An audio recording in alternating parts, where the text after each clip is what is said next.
Yeah, bump that numbers way up, brother. I won't even say. Here, I'll let you see. All right, let me see Bro, if we live. a lot of people don't know about that because it doesn't notify you. You gotta go there and look at it. So, but I just never speak on it out loud because y'all already get enough super chats as it is. Mm. So if everybody who got a new one,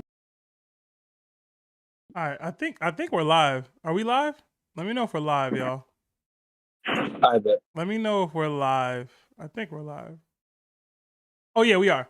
All right. Hello, and welcome everyone to another episode of the TOPT call-in stream. My name is Seb, and I'm joined here by my mods and staff, Toby and Twilight.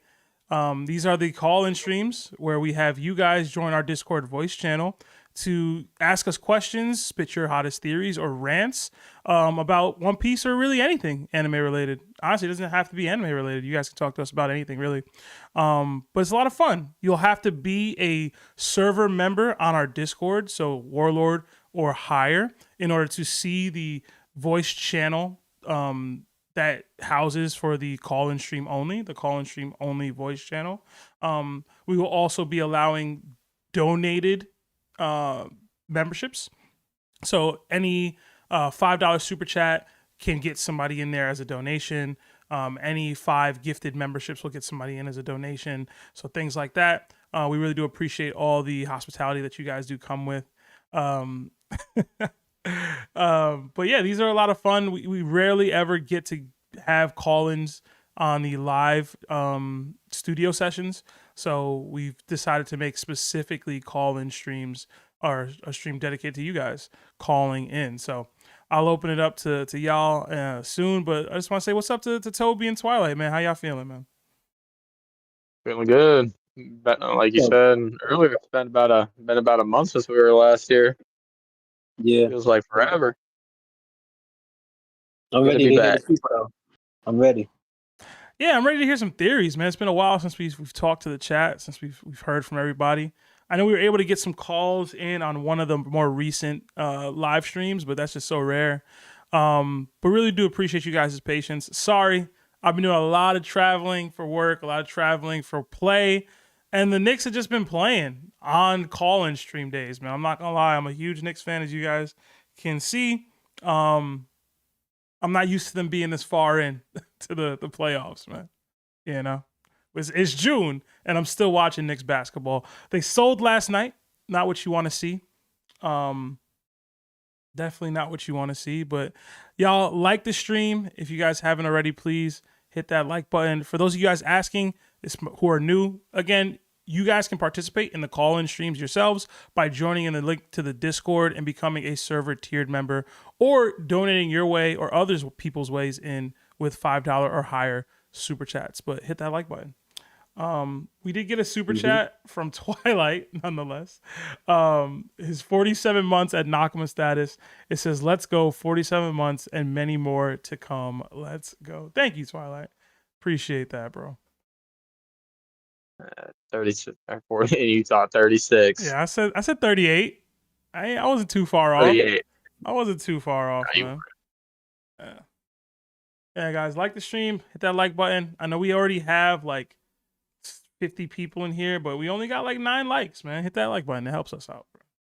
I see some people starting to navigate in here. But before we get to them, I rarely do this. Toby, Twilight, do y'all have a theory, a question, or something y'all want to talk about before we get into everything today? I don't got a theory, but I do want to point out the hypocrisy of One Piece fans. It's completely out of nowhere. But I thought about it recently, bro. And it's about your man Sanji, Seb. Okay.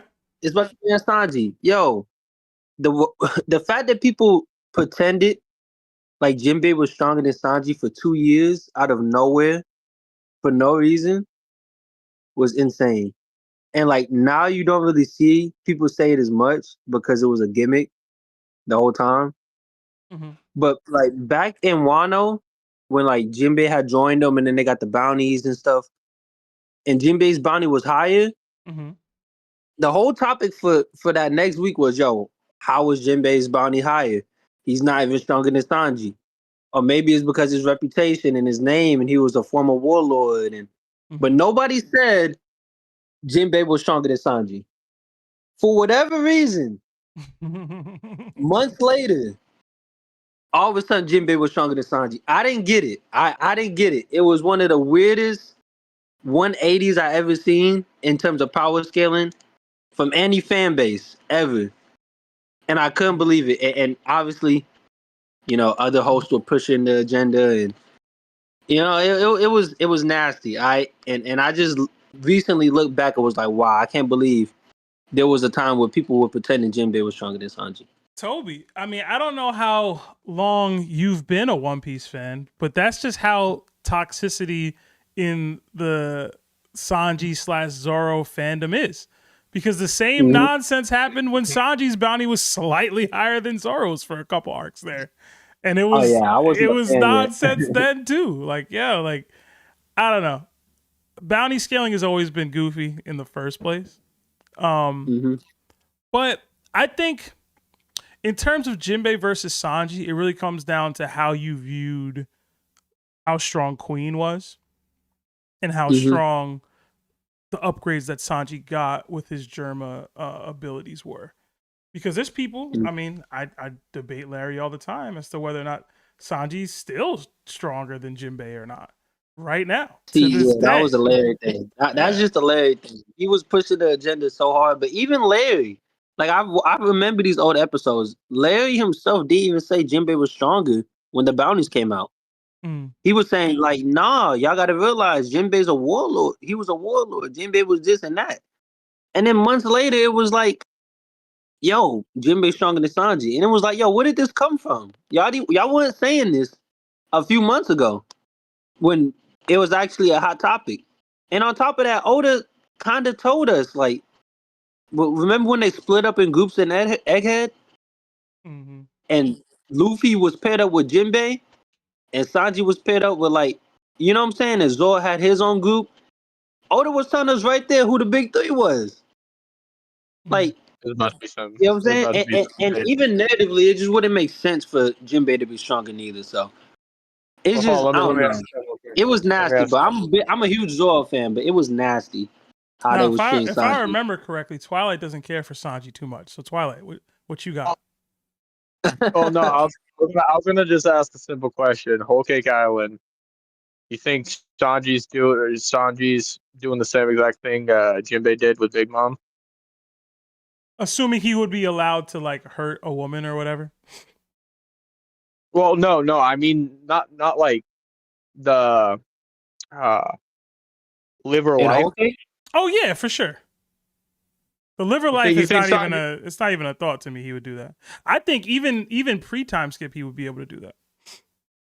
Because that's just about loyalty and respect and admiration for Luffy than it is about like actual strength. Yeah. You know what I mean? See, like, the thing is with Sanji, the whole thing that made me, because Fishman Island really hurt Sanji in my eyes. I was just starting to like him, and then Whole Cake Island happened, and yeah, ever since then I've been solidified in my Sanji hate. I'm still on the camp that I feel like if Zoro ever found out what Sanji did on Whole Cake Island, that would be a problem. That would be a very big problem. I don't think so. Or would not let that slide. I don't think so. But I think, and this might be controversial. I think the notion that Zoro would have a problem with it is actually disrespectful to Zoro's emotional intelligence. Because Zoro knows how much Luffy means to Sanji and what he would be willing to sacrifice to protect Luffy under any circumstance. And they both witnessed the Usopp thing. So it's like Zoro, I think, would be able to understand, okay, for Sanji to be put in this predicament and do the things that he did, there had to have been a quality enough reason. He might have looked at it as disrespect and he might have checked Sanji about it, but I think he would have understood at the end of the day. But that's me, giving Zoro I think I can understand that. Zoro would have slice Sanji right where he stood was kind of like a drag, you know? Like, I don't think it would have been that deep. I think Zoro would have been mad, but it wouldn't have been a huge problem. I could see it on that. I agree. When you put it in that perspective. All right, No, Twilight. yeah. I'll let you get yours, man. I gave Toby his. You have a question, comment, concern, emotional outburst that you want to get off your chest before we move on to callers. It's been a month, man. God, it has been a month. I mean, really, the only thing, pretty sure I said it before. I've mentioned about the whole how I think Davy Jones and Joy Boy were part of the slaves on the mural before, didn't I? On here, I think so. I feel like I vaguely remember that. then yeah, I can't say I got it. Okay, I'll ask this. Seb, you start slime yet? I sure didn't. Listen, everything on pause until these folks stop playing basketball, man. I ain't starting nothing new. Nothing. I remember Larry even brought up yesterday is like, I've been trying to get Seb into slime. I know you'd enjoy it. I'm like, you need to get on that. You know what I will say? I went to MomoCon for my birthday, and a couple people were telling me I should watch slime.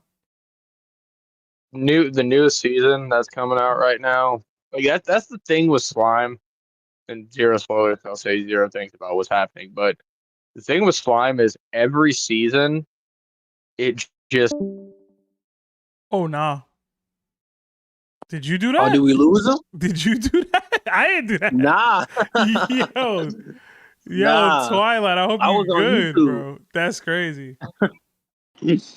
My man. They the slime police say, "Yo, no spoilers, gang."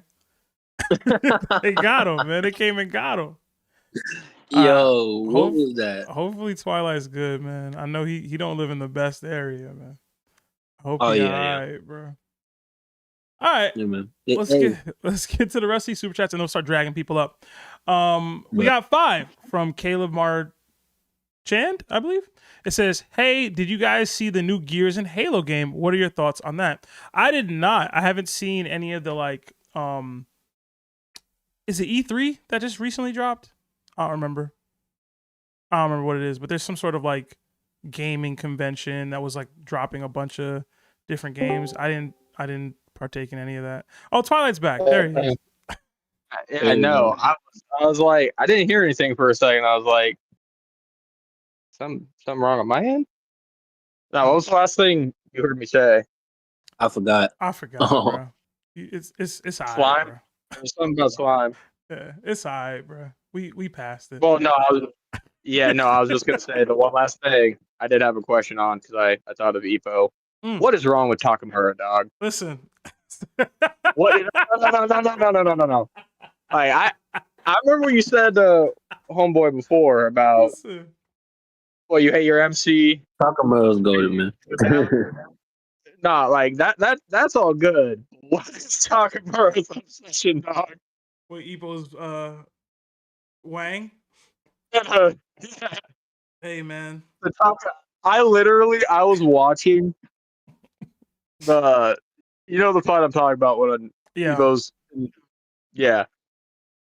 when he went to use the bathroom and seen that writing, dog, I turned off my streaming service for like a solid 10 seconds. Listen, it was bro. crying. You ain't never just been in the locker room with another man. Let me stop. I can't justify. I can't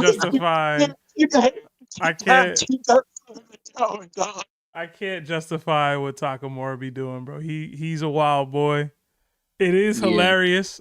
I'll say I've always found it extremely funny, but he be wilding. So I can't knock that he be wilding, bro. He really do. Oh no, trust me, it's been cool. I've loved every second, but dog, bro's got an odd obsession. For every situation he brings it up. Listen, just know a part of that is him being a W wingman, and a part of it is him being an L wingman. Just know, Larry is the Takamura type wingman. I won't elaborate, but that's what he be on. That's what Larry used to be on, bro. Absolutely terrible. Y'all stories are hilarious. People think of it, man. All right, let's get some people in here. They've been waiting. I think I saw BuzzGroove was the first person. I think Sunnit was after them. So let's get Buzz in here. Buzz, you there? Hey! Hey, man, how's it going? Oh, man. Trying to get these Odyssey tickets. It's rough. When does it drop? I am interested. I'm going to go see that. Like a month or so. But right now, it's like trying to get an Elmo during Black Friday. It's crazy. It's like trying to get into the Knicks, MSG, man. Insane. How was that, by the way? I mean, I didn't go. I can't afford all that. That's too much. How was money. the game? I don't follow sports. And, sports are for nerds. They lost last night. Sorry to hear that. Is what it is, man. How are you? It's been a month, Buzz. What's up? Jeez, has it really? Something wow. Like I'm all right. I'm doing cool. I did. Is Larry here? He is not. He's actually assisting the twins, setting up their streaming equipment, in general. So disgusting. But no, I only say it because it was not on the last episode of the pod. I think the one before that where Larry made a connection for Brook in the Straw Hats, and now he's like the quote unquote most faded Straw Hat or something along those lines. Mm-hmm. And I really dug that bit. It was a rare chance for Larry to use that big head of his and actually, say something nice. Oh my god! But it got me thinking about Brook and his connection with the Straw Hats, and I found two more that I like to share with y'all. Yeah, hit me. Sucks that Larry couldn't be here because I did kind of make this because of him, but hey Larry Bear, I know you're listening. I know you will listen to this. Hit me up afterwards. I want to know what you think. All right. So here's the first point. Oh, sorry, I gotta clear my throat. Haven't talked in a bit. When he was 11, Brook had absolutely nothing in the world and was close to starving to death all the time. And yet he didn't let any of that get to him. Instead of wallowing in his suffering, he was jumping around, singing his heart out with a big old smile on his face. As long as he could still sing and play music, nothing else mattered because he could still find the joy in doing what he loved. You could even say that he, in those moments, is the very embodiment of a joy boy. Now, let's go to chapter 1045 real quick. What did Luffy say when he was once again on the verge of death after losing his Nika form? He recited a line from Bink's Sake, a song intrinsically tied with Brook, and then went back into his Nika form, becoming a joy boy himself. What was the line? That was my first. It was after all is said and done, all were left is bones. I definitely messed up that line, but it was about that line there. It was when he slipped out of his Nika form and kind of was like, hey, someone will tell you the story of what chapter was it? I'm trying to remember. 1045. 1045. 1045. Yeah. Hold on. And Kaido's like, don't worry, after you lose and all that, someone will tell the story. And Luffy's like, I don't want that. When we're gone, all that's left is bones. Yeah, once we're dead, the only thing that's left is bones. I don't even that's remember a line from Bink Sake. That is a line from Bink Sake. Oh, it's one of my favorite Luffy moments. Oh, wow. Oh, love How did I not that kid. place that? That's crazy. That is crazy. I've reread this fight 10 times. I'd never placed that. So it's a wonder why you're even on the pod in the first place. Right. But anyway, Yeah. So my second point. Brook is a man who is cursed with loneliness. He lost his biological family. He lost his found family on Asperia. He lost the Rumbar Pirates, and he lost the Straw Hat Pirates. But which were the only ones that he could get back? Now, I understand that's not the fairest comparison to make because the circumstances for all of those losses are wildly different. But we know that fate plays a role in the grand scheme of the story. Luffy's entire journey has been unknowingly built off of a fate that's been building for centuries. And it's the will of that fate that Luffy will be the next king of the pirates. And what does Luffy always say about his crew? He cannot be king of the pirates without his crew. Brook could have stayed alone after being separated from the Straw Hats. Heck, he'd probably have found another family through either those weird Satanists or the music industry. But the world needs Luffy to find the One Piece. And Luffy needs his crew. His swordsman, his navigator, his sniper, his cook, his doctor, his archaeologist, his mechanic, his shipwright, and most definitely, his musician.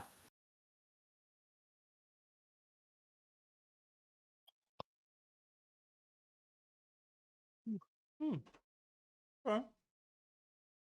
Yeah, I love the additional emphasis on Brook's importance in the coming chapters. The fact that he's getting his own second flashback, I think, is much needed for him as a character. I didn't expect it to come now, but I think the fact that we're getting it now is going to show how important it is. And I'm curious to see what the tie-in or deeper thematic messaging will be, because typically any and all flashbacks that we get in One Piece in an arc like this will tie into what the arc's overarching themes are about. So I'm really curious how this will tie into Elbaf's lore and Elbaf's storyline. But I think what you said was beautiful, Buzz, honestly. Connections you made. Oh, thank you. Thank you. Yeah. I got to start looking at Brook in a different light, man. We all do.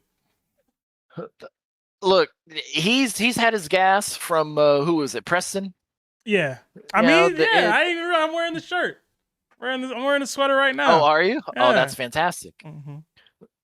But, it wasn't really earned before. He was cool, but, that kind of praise wasn't truly earned. But now, it might just have to be. Brook he's a sneaky goat. Like, he's just kind of in the background doing his own thing, but when he does do his own thing, it's always incredible. Like, Whole Cake alone, like, he was just a background figure, but he was like the most important person in that whole arc. Makes me proud to have been a Brook fan for years. But Buzz, I'm gonna try to get to as many calls as possible, so I'm gonna drop you there. Oh, please get rid of me. Have a good one, man. Oh, hey, y'all as well. Love y'all. Ooh. All right, we did get a couple super chats that came in while we were talking to Buzz, so I'll read those now. We got 5 from Keenan Williams. Seb, bro, you gonna let Larry and the boys keep the notion that Sanji can't hurt Flame Off King, but Sanji would be able to beat Blackbeard to his standards? I mean, what do you want me to do with that, man? Truly, like, if you like, what you want me to do, man? People gonna believe what they believe until they don't believe it. Seb be up there fighting, man. Yeah, he be trying. I be trying not to fight. They be making me crash live, man. I be so ready to just let them have their notions. I don't know if they said anything last night. I didn't watch the stream. I was preoccupied. I can add that. I've seen you multiple times try dropping it and cutting it off. Yeah, bro, they're just like, nah, this is gonna keep going. But yeah, I mean, I'm under the impression that he probably could hurt Flame Off King. I'm also under the impression that he wouldn't be able to beat Blackbeard. I don't think anybody at Sanji's level would be capable of doing almost anything to Blackbeard, truly. Maybe he can push it to mid-diff. Maybe.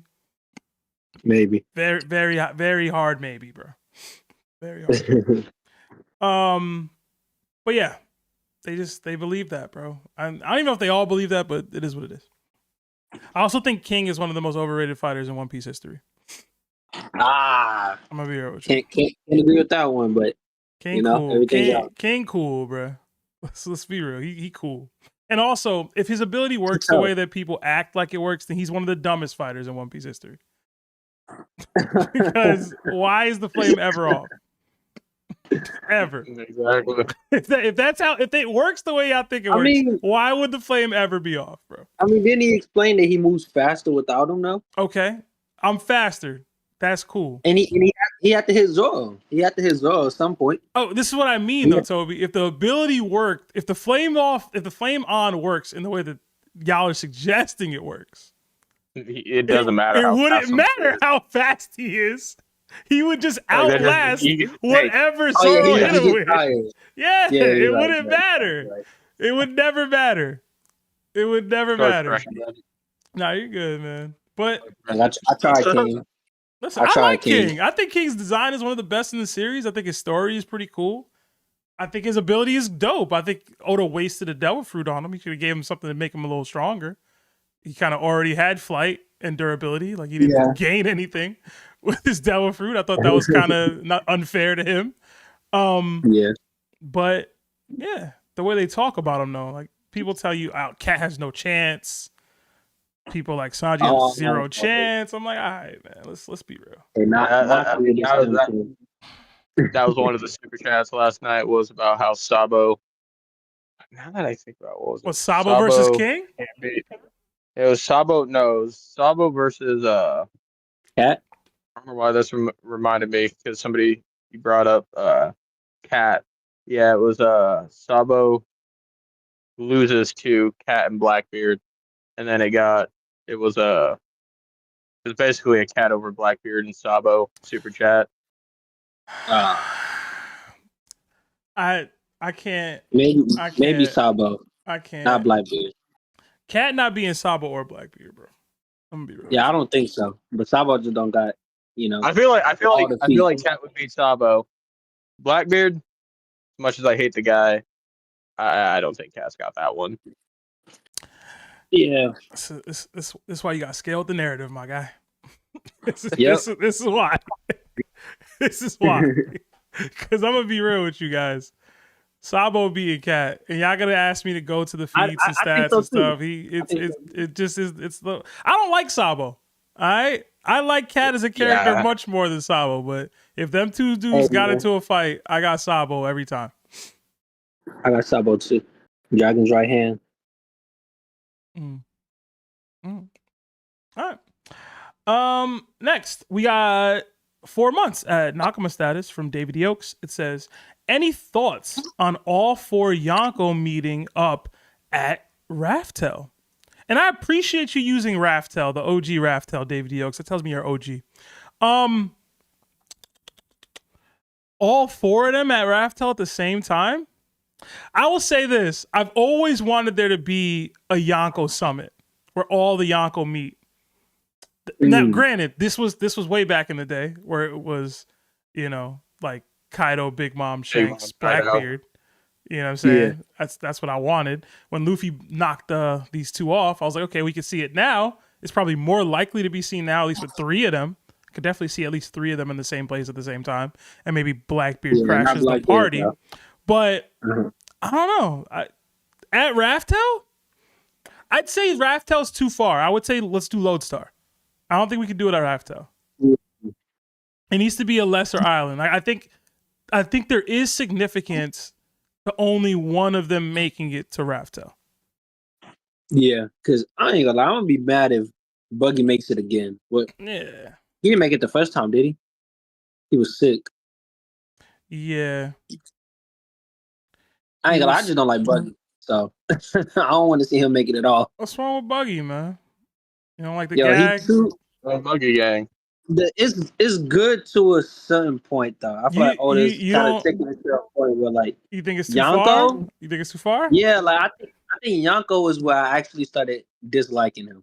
Okay, like Yonko, bro. Okay, I feel what you're saying. To me, it's perfect Because if you take the Buggy gag outside of the story, right? Where are we filling that gap? Right? Because you need it to be 4 for Luffy to have the title of Yonko without fundamentally changing what it is to like Goko or is it Nico? No. What's 3? Sanko. You know? You don't want that. So it's like if you want Luffy to be a Yonko, you need to have this 4th Yonko.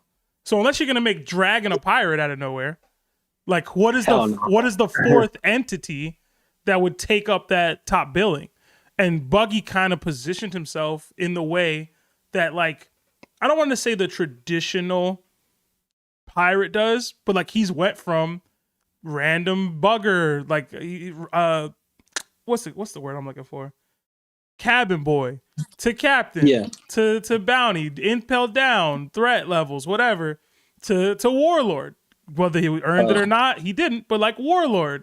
And then from warlord to Yonko, like he had the come up that we saw happen live. Like I saw Buggy as next Yonko a long time ago. I asked the twins and Larry. I said, yo, listen, he gonna fail upward. It's what he do. That's why he's gonna find the One Piece first. I feel like this is only a thing because Oda refuses to put Mihawk and Shanks in the same lane. That's literally all it is, bro. Because Mihawk has a higher bounty. Hold on. He has the higher bounty. Hold on. He clearly has more influence. Hold on. Like, I feel you. But in what world is Mihawk actually like a Yonko though? Like that's just not how he operates. It would be a stark shift in his actual character dynamic in general. And I don't think that's just an Oda refusing to put Mihawk and Shanks in the same lane. That's him not putting Mihawk in a lane that just doesn't fit him as a character at all. Because Yonko isn't it. Like, it's just not. Yeah.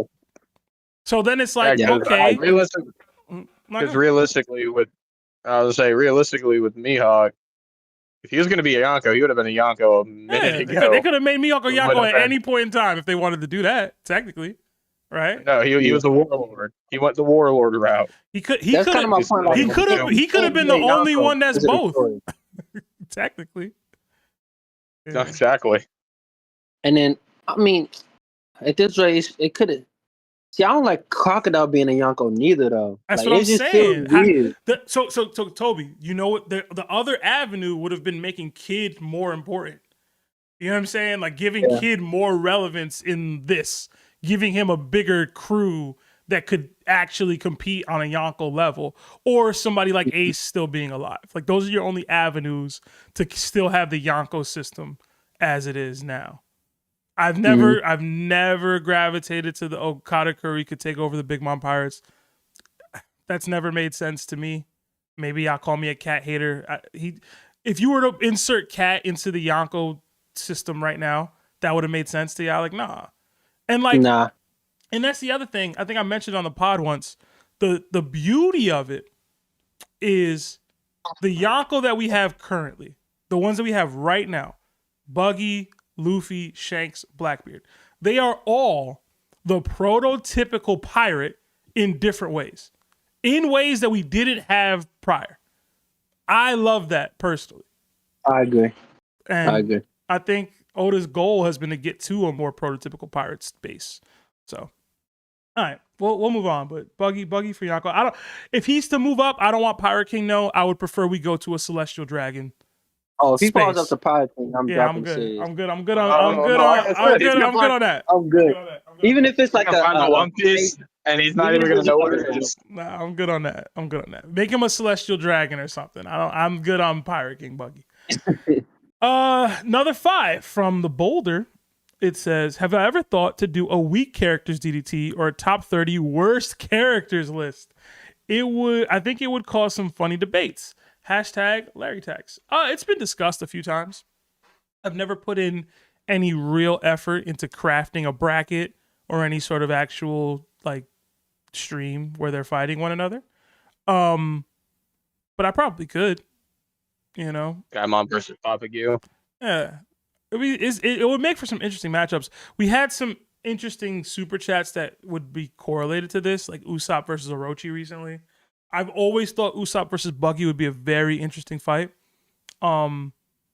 I keep going to Usopp because I think he's like the king of this sort of tournament, but I do think he'd be unfairly voted for, if that makes sense. That's fair. Like That is fair. Usopp would be the Zoro of a weak tier bracket, where he's just getting votes he probably shouldn't get against people he probably shouldn't beat, if that makes sense. And Toby, I know that hurts your heart to hear, but it's just what it is.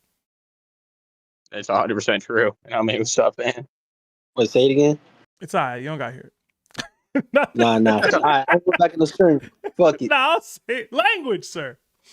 F it. I'll say it. I said Usopp would be treated the way Zoro gets treated in our standard DDT format, where he gets voted on more than he probably should and wins matchups that he probably shouldn't win. Oh no, the Zoro stuff is hilarious to me. Like he be winning matchups. I don't think he should win. I only vote for Zoro because it's fun. Like, like that Fuji DDT was complete jokes. It was hilarious. All right, we'll move on. Another 35 months at Warlord status from the Stereo Jack. Love and appreciate this pod. Thank you. Y'all helped me through some stuff. Seb, you need to check out Slime. The lore in that series is so good. Another vote for Slime, Twilight. Another vote for Slime. I'm telling you.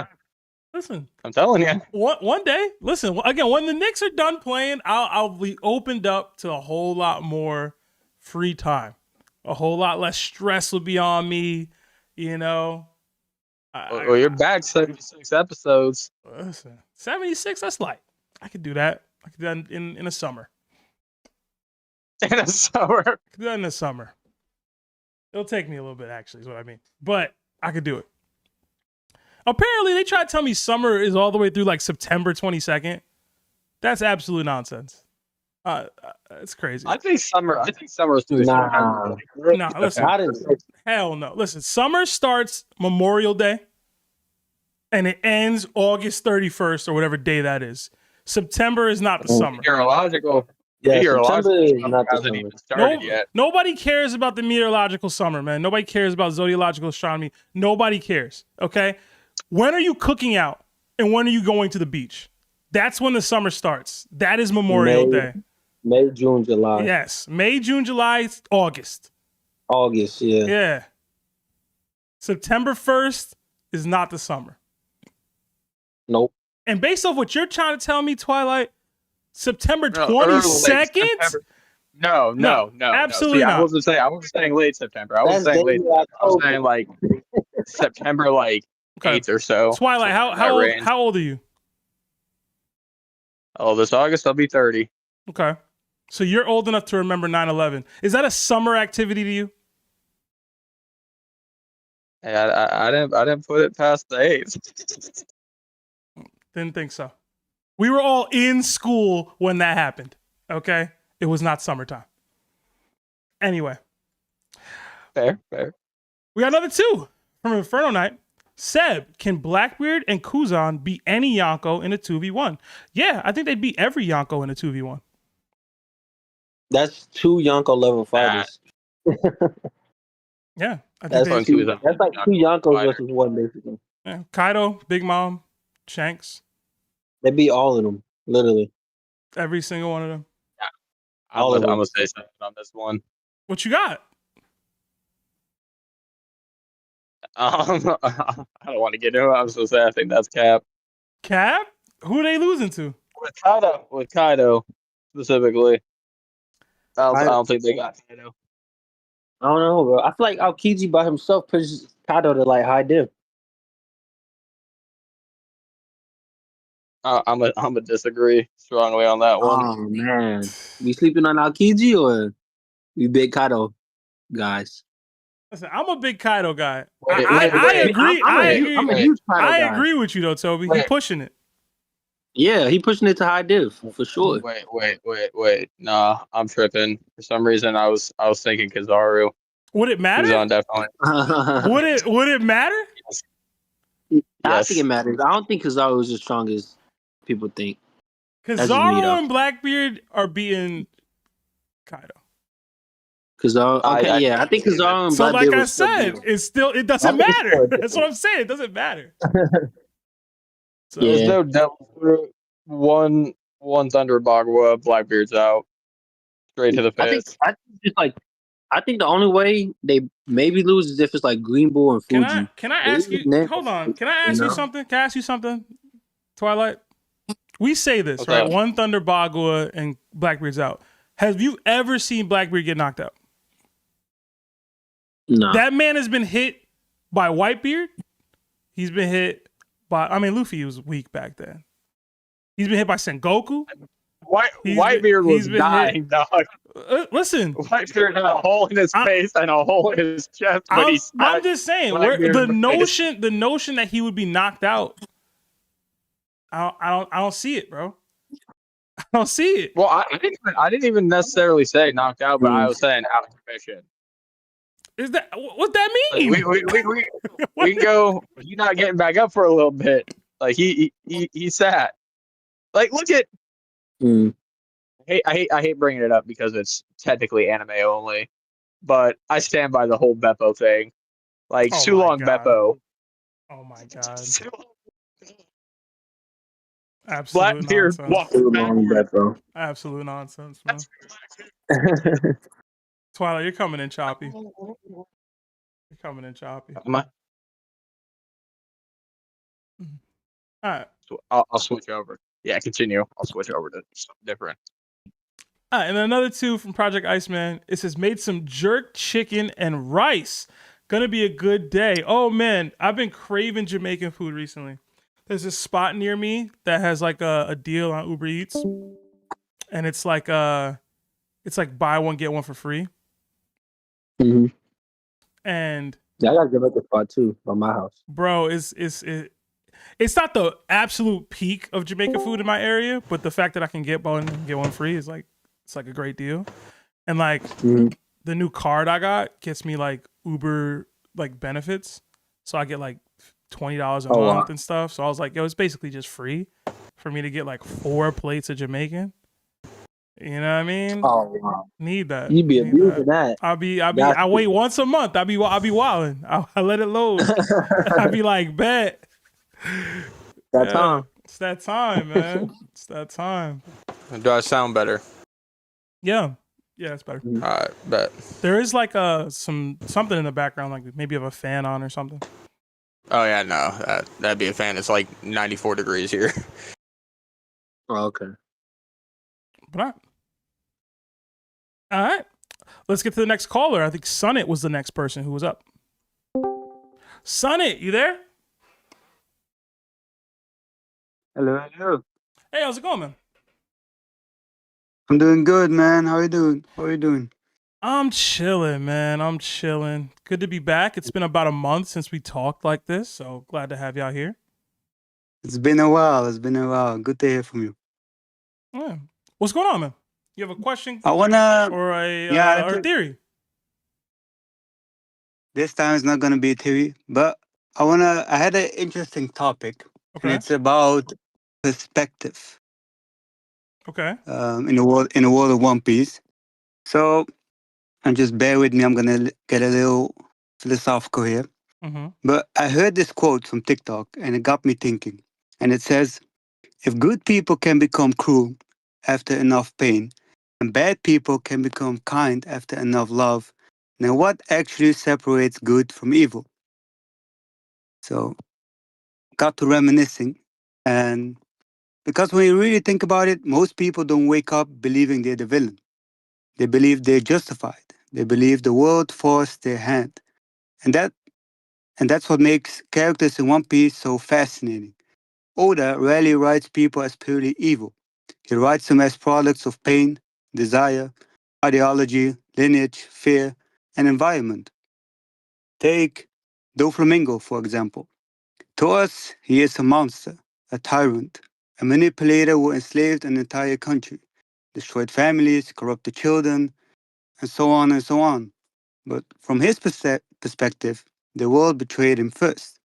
Being born a celestial dragon, literally raised above humanity, and suddenly his father strips that identity away because he believes humans and celestial dragons should live equally.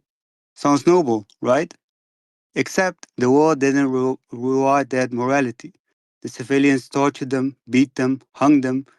Doflamingo watched his mother die in poverty and watched his father fail to protect them.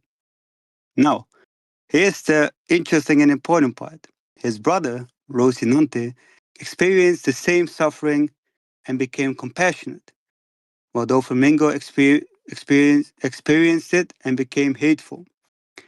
And that destroys the simplistic idea that trauma automatically creates evil, because two people can bleed from the same wound and become completely different monsters or completely different saints. So, what separates good from evil then? Maybe it's not suffering itself. Maybe it's what you choose to worship after suffering. Doflamingo worshipped control, power, superiority. He concluded that the world is fundamentally cruel, so the only winning move is to stand above everyone else. His philosophy is basically the strong decide what justice is. And honestly, the terrifying thing is he isn't entirely wrong in the world of One Piece. The world government hides genocides, Marines protect corruption depending on politics, pirates terrorize innocents while calling themselves free. Justice changes depending on who holds the power. And Doflamingo didn't invent hypocrisy, he simply embraced it.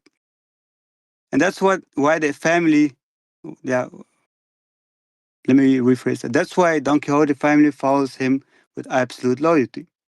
To them, he saved them, gave them purpose, protected them. Characters like Baby Five or Senior Pink don't see a devil. They see a man who accepted them when society discarded them. And perspective changes morality dramatically.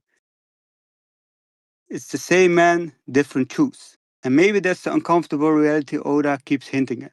Good and evil are real, but human beings almost never fit perfectly into either category.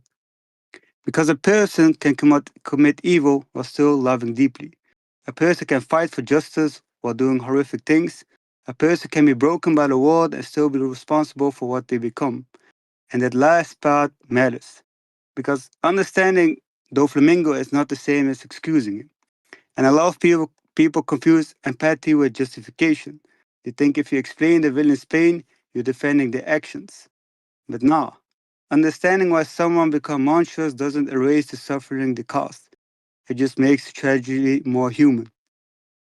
And to be honest, that's what makes Doflamingo one of the greatest villains, in my opinion. And that's not because he's pure evil, but because there's enough humanity in him to make his evil believable. That was I like very, that. yeah, that was very well put, Sunnit. It's when you originally posed the perspective on good and evil in the series, my mind immediately went to Doflamingo, not just his speech, but his story as a whole. And when you brought Yeah. in Rocinante as like another focal point of your talking point, I'm like, okay, he's hitting it all. He's hitting all of the things that I was thinking of. So no, that was great. That was very well put. I think I've said it before, Doflamingo is my favorite character in the series because I do think he's perfectly written, not just in terms of what he represents in the story, not just because of the threat level that he posed at the time, being that middleman, being that basically gatekeeper to all the true chaos that could take place in the One Piece world.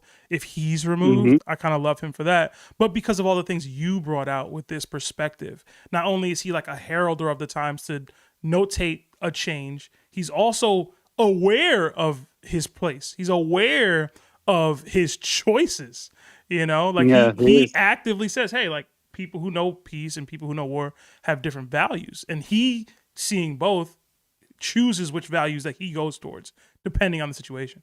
And he's also a hypocrite, which I think a lot of people don't highlight a lot, which you kind of did here as well. So no, I really do love that you used Doflamingo for your case study here. I think it was perfect. And in general, in terms of what makes a person good or what makes a person evil, to me, it's about choice. Most people will be faced with choices. It's a joke that I have with my lady about people make choices every day. It's a vague and blanket statement, but it's a true statement. People do make choices every single day, and those choices kind of determine who you are and what you'll be like whether you can be considered good, evil, somewhere in between. I think we all live in that in between 9 times out of 10, and then we typically make the choice that makes us good. But on any day, you can make the evil choice. You know what I mean? And You can. some people, like Doflamingo, make it more often than not. So, but yeah, I thought that was very well put, man. I really did like that. Yeah, I appreciate it. But it goes way deeper than I can explain, because it's the same question. Like, what makes someone good and what makes someone evil? It's also perspective. Yeah. If you are born with a family of thieves, you think stealing is the right thing to do. But if you're noble, you think the thieves are the bad guy, and so on and so on. So it's an interesting topic that I wanted to bring out. No, I think that was really good. And like I said, I think you used the perfect character for your case study. If anything, I'd like you to do the same case studies with some of the other more evil, less nuanced characters to see if you come up with a different perspective, as it were. Okay, I like the challenge. I like that. Okay. Nah, I'll do that for next time, next week. All right. Sunnit, I'll let you go. I got to get to the rest of these callers, but you have a good night, man. Of course, man. Have a good night, y'all. Yeah. You too, bro. That was fire. Right? I thought that was so heat, man. And I know I'm the Dofi Glazer of the group, but like, that's my guy. Yeah. All right. Another 5 from Sir Alex. It doesn't give me the rest of the name, so sorry. Sir Alex the second. The second? Thank you. It says Topt and Top staff / mods. If you made a One Piece basketball starting 5, who are you putting in each position? Okay. You have to go with Luffy point guard. Luffy at point. Shooting guard should be a sniper, but I don't know if I want to put Van Auger at the 2. Twilight, you got something going on, man. I'm gonna need you to mute up. I'm not gonna lie. Yeah, Toby, let me think about a shooter. I think Kaido's the perfect power forward, and then you need to get somebody bigger than him to be your center. So probably like Harold or Loki. I was gonna go Harold, but I feel like Loki works. You know what I'm saying? More versatile. Loki's definitely bigger than Harold, though. Yeah, right? Like, way bigger. I just needed bigger than Kaido in terms of who could be the center. Because Kaido is a little bit of everything. Okay, so if Luffy's the point, we got Kaido at the power forward, Loki at the center. You're saying small forward, shooting guard or left. So small forward. I mean, right now Van Auger might have to beat us. Maybe Ben. Maybe Ben is shooting guard. You need a vet. You need a vet, man. Yeah, veteran shooter. You know, knows his role. Been around. You know what I'm saying? No, yeah. Or Yasop, maybe? I don't know. I mean, we taking Yasop over Ben now? As a shooter? I think we are, man. From deep, yeah. He got the range. I think we are. All right, small forward. I'll let you pick. We need a small forward, bro. Small forward? Need versatility. I want to say Dofi. Some size. Ooh, okay. Because he a little versatile, you know? He doing a little bit of everything. He's smart. Okay. He's strong. He's taller. He's of the higher heights. He's not too tall. Taller. You know? Yeah. You don't think there's too many conquerors on one starting lineup, man? It's like 4 conquerors on here. Oh yeah. We got who? We got Kaido, Dofi, Luffy, and Loki's confirmed. See, I thought about putting Law at point and putting Luffy at the shooting guard. Oh, how did I miss that? I'm a Law guy. He's an assist support. You know what I'm saying? But then if you have Law, then you definitely can't put Dofi at the small forward. So we got to switch that up. I might take Law. Okay. And we need a small I'm forward. taking Law point. Law point, Luffy at 2, small forward. We still need a shooter though, so we might still gotta go Yasop. We might still gotta go Yasop at the 3. I feel like he's out of position. Yeah, and then Kaido and Loki holding the paint down. I don't think we gotta worry about that. I think they got it. And Kaido is fast. Yo, super low key. fast. Yo, nah, I was gonna say Shanks at the small forward, but I don't know if that works. I thought that's you got 3 point guards at that point. Yeah. We need a shooter to balance it out. Who the LeBron of this thing, man? Who would be LeBron? I felt like Dofi would have been actually Kaido would have been in LeBron, but he's just a big though. Because Kaido and LeBron are both like super dominant, versatile. They saying Kid in chat, man. I don't know about Kid in chat. I guess Yasop at small forward. We just have a shooter at small forward, man. You know? Yeah, we got to. How tall is Yasop, man? That's the question. Yasop, he's not that much taller than Law, I don't think. I think he's taller than Law, but Yasop not tall though, I don't think. We already got he's 6 foot. Yasop. It's a little small for a small forward. Someone said Rayleigh. But we got see, I was gonna go who should be the coach. And I was gonna go Rayleigh. The coach? Mm-hmm. Yeah, I feel like Ray will be the best coach. Because he already done taught Luffy. Garp is Braun.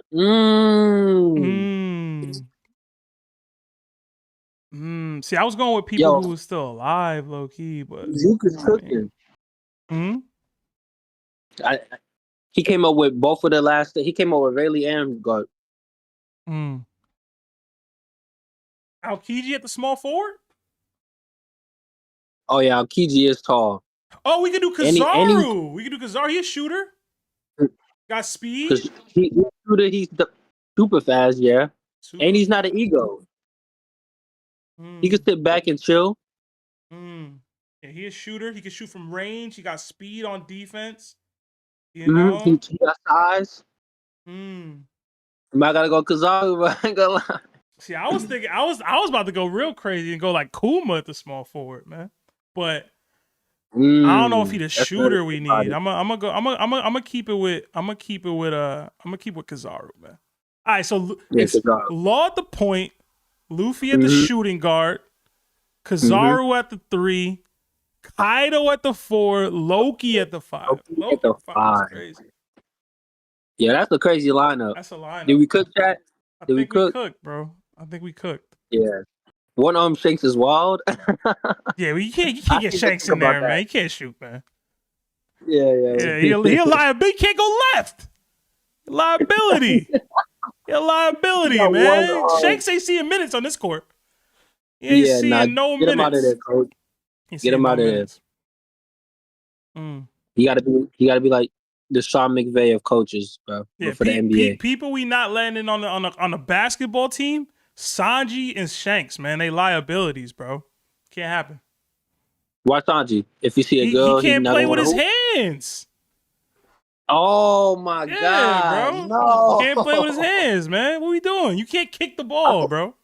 I feel like the baddies would throw him off anyways. He can't control himself. Nah, bro. I thought about Yamato at the small forward. But I don't know if she's a shooter for real. I'm gonna keep Kizaru there. Nah. Yeah, Kizaru might be the perfect small forward. Okay. All right. I appreciate all of the stars and jewels you guys are sending as well. They don't let me track that the same. But thank you. I do see them coming in. All right, let's get Diamond in here. Oh no, I think LooseDog was next, actually. Yeah. Ooh. Loose, you there? What's up? Hey, how's it going, man? Nothing much, just hanging out. All right, perfect. Talk to me, man. You have a question, comment, emotional outburst, or a theory? What's up? I guess I got a question for you, but it's about Kingdom. Okay. So potential spoilers for anime only, I guess. How deep in the Kingdom, man? I'm not all the way caught up, gang. Not that caught up. We're talking like 800s. I want to say chapter 800, maybe. That's pretty deep, bro. Hold on, Twilight. I was saying that's almost caught up. Twilight, get out of here. I was gonna say like I don't want to spoil, but I want to ask about Conky. I'm fine with spoilers. Okay. I just want to ask. Hold on. One second. Spoilers for Kingdom people out here who haven't been caught up. We about to be spoiling chapter 800 something and on. So if you don't know what happens after chapter 800 something, mute up, skip this part of the stream because I got roasted for Kingdom spoilers a little bit ago. Yeah. So sorry. I don't want anyone potential. Yeah, I don't want. All right. So I just want to ask what your opinion on Conky is, because I don't think I've heard it. I think he's a very controversial character in the series, and so I'm curious your take. I absolutely love Conky. He's one of my favorite characters in all of manga history. Love that guy. I'm so disappointed in you. I know you are, and I don't care. I feel like I was kind of somewhat expecting this because it's like, the series wants you to like him at the end of his. I liked him before that. That didn't matter. That could have never happened. Before that could have never happened, and I was Conky Gang from day one. Okay. You just like that sort of like character, that sort of just pure villain, but he's objectively like an amazing general. Yeah, to me, in the warring states of China, I don't want to say everything goes because Conky was allowing some really diabolical stuff to go down. I'm not gonna lie, he was. He was. I don't agree with all of that, but as a general, as a commander of men, and as somebody who needed to get stuff done for Shin and his kingdom to go further to where they needed the heights they need to reach, they would not have done it without Conky. I don't care what y'all say. It wouldn't have gone down. They wouldn't have survived the battle of Kanyo. They wouldn't have survived the battle against Osen. I mean, oh my God, who was it? I can't remember who it was. Either way, Conky, bro, clutch. Yeah, I agree. Needed. The series highlights that. Like we have Shin's strategist. I'm forgetting the names right now, but she even says like the amount of soldiers' lives we like saved with this fight, like saved the war effort. And so like that was a big line. And also like the big scene that stuck with me was that after Conky's passing, when Maroon, his like general, talks to Shin, he's like, "You seem the most upset." It's like having your main character who's so awesome sympathize with someone who's like objectively one of the worst people in the series is such a it's so beautiful. Such a trip. It's such a trip because it's like I'm experiencing with him almost, where it's like that's why I love also Conky's character. I don't know if I love Conky as a person, but it's my goat, bro. I love Conky. Put it this way, I'm a Doflamingo guy. You knew I was gonna love Conky. Yeah. So that's kind of why I was on theme. To me, even just the conversation that he has with Sei is everything I needed. Like, he's like, yo, you're a hypocrite. Everything you're saying, everything you're trying to do, you're relying on people like me. You knew the battle tactics that I would use to get you where you need to go. You knew that before you sent me out here. So don't get on your high horse when I violate in ways that you don't like. Again, he was wildin'. I'm not gonna say he wasn't wildin'. See, that's the one thing I would give Conky is the fact that he was never like he stood 10 toes on everything he did. Everything. He never like felt bad. Like he knew what he had to do and he did it. But I hate Conky. Above all of that, he knew the risk he was taking with the maneuvers that he made in that war and still made them. Come on, man. That's the one thing Dofi would never have done. And that's what separates him, man. That's my guy. That's my GOAT. I love me some Conky, man. I love his character. I think some of the moments, the series is so beautifully written, and that like you see like smart characters like being smart. I think some of Conky's moments are the best, and so I'm not surprised that he's one of your favorite characters. I am surprised by how hard you gunned for him. That's my guy. I was expecting at least a little shame because of you. No shame. Absolutely no shame. I stand 10 toes on Conky Glaze. I've been arguing about Conky versus these other generals for years now. I love Conky, bro. Love that guy. I'm curious. What do you think Larry just out of curiosity? Oh no, I was gonna say just out of curiosity, Conky or Toe? Conky, but I love Toe too. Yeah, I do. That's crazy. Toe's my guy. Conky's gonna win. Toe's my guy. Listen, put it this way. We don't see a lot from Toe, and in terms of if they were to actually get into a battle against one another, I'd probably go Toe winning. But I think Kanki's a superior battle strategist in terms of like That's fair. maneuvering. I think Toe's a significantly better fighter. Yeah, I was gonna say, just Oki. And- The and series raised him has a the specific series way. has definitely like Yeah. highlighted that Conky is like on par with like the heavenly Yeah. great generals, and Yeah. like Toe isn't, and so it's Yeah. like it's just Conky gonna get it done at the end of the day. And then in terms of like how they're written, Toe, honestly, he be so few and far between relevant, and then like he'll do his big one, and then it's like, all right. Like, you know what I'm saying? Like, he just don't be involved, man. That's why I wanted to initially ask Conky or Oki, but yeah. In terms of my favorite, Conky, but Oki's the GOAT. Like, let's not play around. I was gonna say for me, I gotta ask you, Loose, how do you view Ribaku? I fucking. Oh, sorry. Language. sorry. That was a little primal there. I hate him, man. Yo, me too, bro. Oh my God. Bro, there's a clip of Seb Sorry. instantly dropping a B-bomb. Dude, Yo, I think can't Zhao, stand that I think dude. the king of Zhao is the most despicable person in the series. Bro. I think more than Conky for sure, just in every sort of way. And the fact that he just goes so hard to, I can't. Bro, He's if they wanted us to Ribaku, all they need to do is have him clip the Zhao King. I'd have been, all right, that's my guy. I mess with him. Yeah. The fact that he lets this all just happen, and he's like, well, for the greater good of Zhao. Shut up. Multiple people in his bank are like, yo, up. we should overthrow him. And he's like, guys, that's ridiculous. So I'm like, what do you mean it's ridiculous? And he a punk for what he did to Aoki, man. He's soft. Yeah, soft as hell. Wait, sorry. Lose. Oh no, you're fine. I was just gonna ask, who's your favorite character in Kingdom? Oh man, I mean, it's easy to say Shin. I mean, it's just moments I think are some of the best in the series, just by far. Mm-hmm. But if I were to give it to like a little side character underdog kind of man, probably it's a bit of a underdog, but I think it's like a Aku. It's like the guy with the weird face. He's in the spear guy's army, and he always just kind of shows up. Oh, I know you're talking about.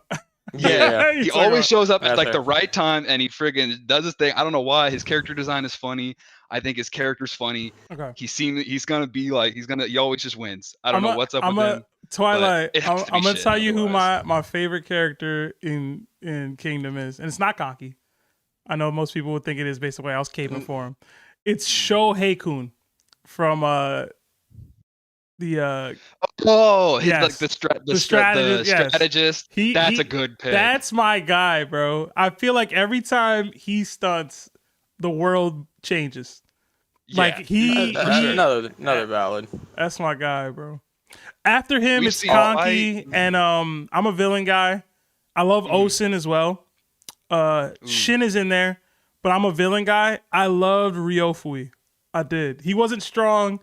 He wasn't essentially anything, but he was such a strategist in terms of the money, and he really challenged Sei's like entire like philosophy.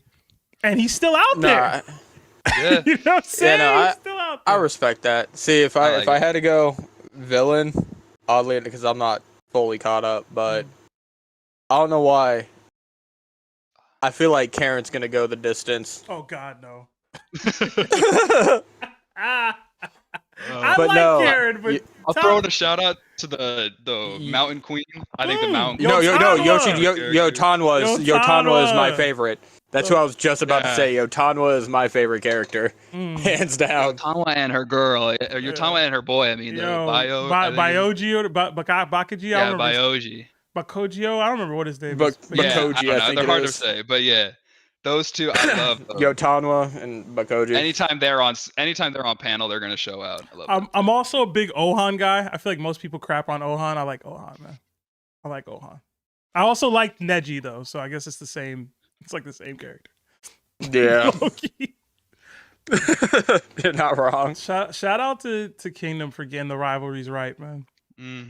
I love Kingdom. It's heating up 100% recommend catching up. I gotta catch up. My brother just hit me like 2 I weeks gotta ago. catch Like, up, too. it's time to catch up. I'm like Hey, 200 don't episodes. debate. I'm like You 200 got to do it for 200 avoiding chapters. spoilers. Just man. tell- Like, tell you me don't wanna this. get spoiled. Just tell me this, man. Just tell me this. Mhm. Has Shiba show shown out yet? This guy has been the most hyped. He's been the most hyped. They got the curly locks. He's been the most hyped general ever. They keep bringing him up. He doesn't do anything. Ever. Okay. He got a moment that Okay. off the top of my head, he got a moment that I am understanding why he's hyped. But otherwise, for one, I hate his character design. I think he looks weird. But I don't know. He's just another one of Riboku's freaking guys that he can just grabs spawn out of nowhere and spawn he just spawns 100 great generals out of nowhere. I can't. He just spawns like, it. oh my god, it's the greatest general of all time, but he's just been hiding away. But Riboku gave him like a steak sandwich or something, and so now he's fighting for him, and it's like, he's just I'm a not Riboku even general. Yeah, I'm not even caught up, but I get exactly what you guys mean by that now. Like, He does that like 4 times. I can't tell how many times already I've seen just this general's unheard of and has never been seen, but he's so great. I can't. It's like, I can't stand it, bro. Zhao has been in like 700 wars.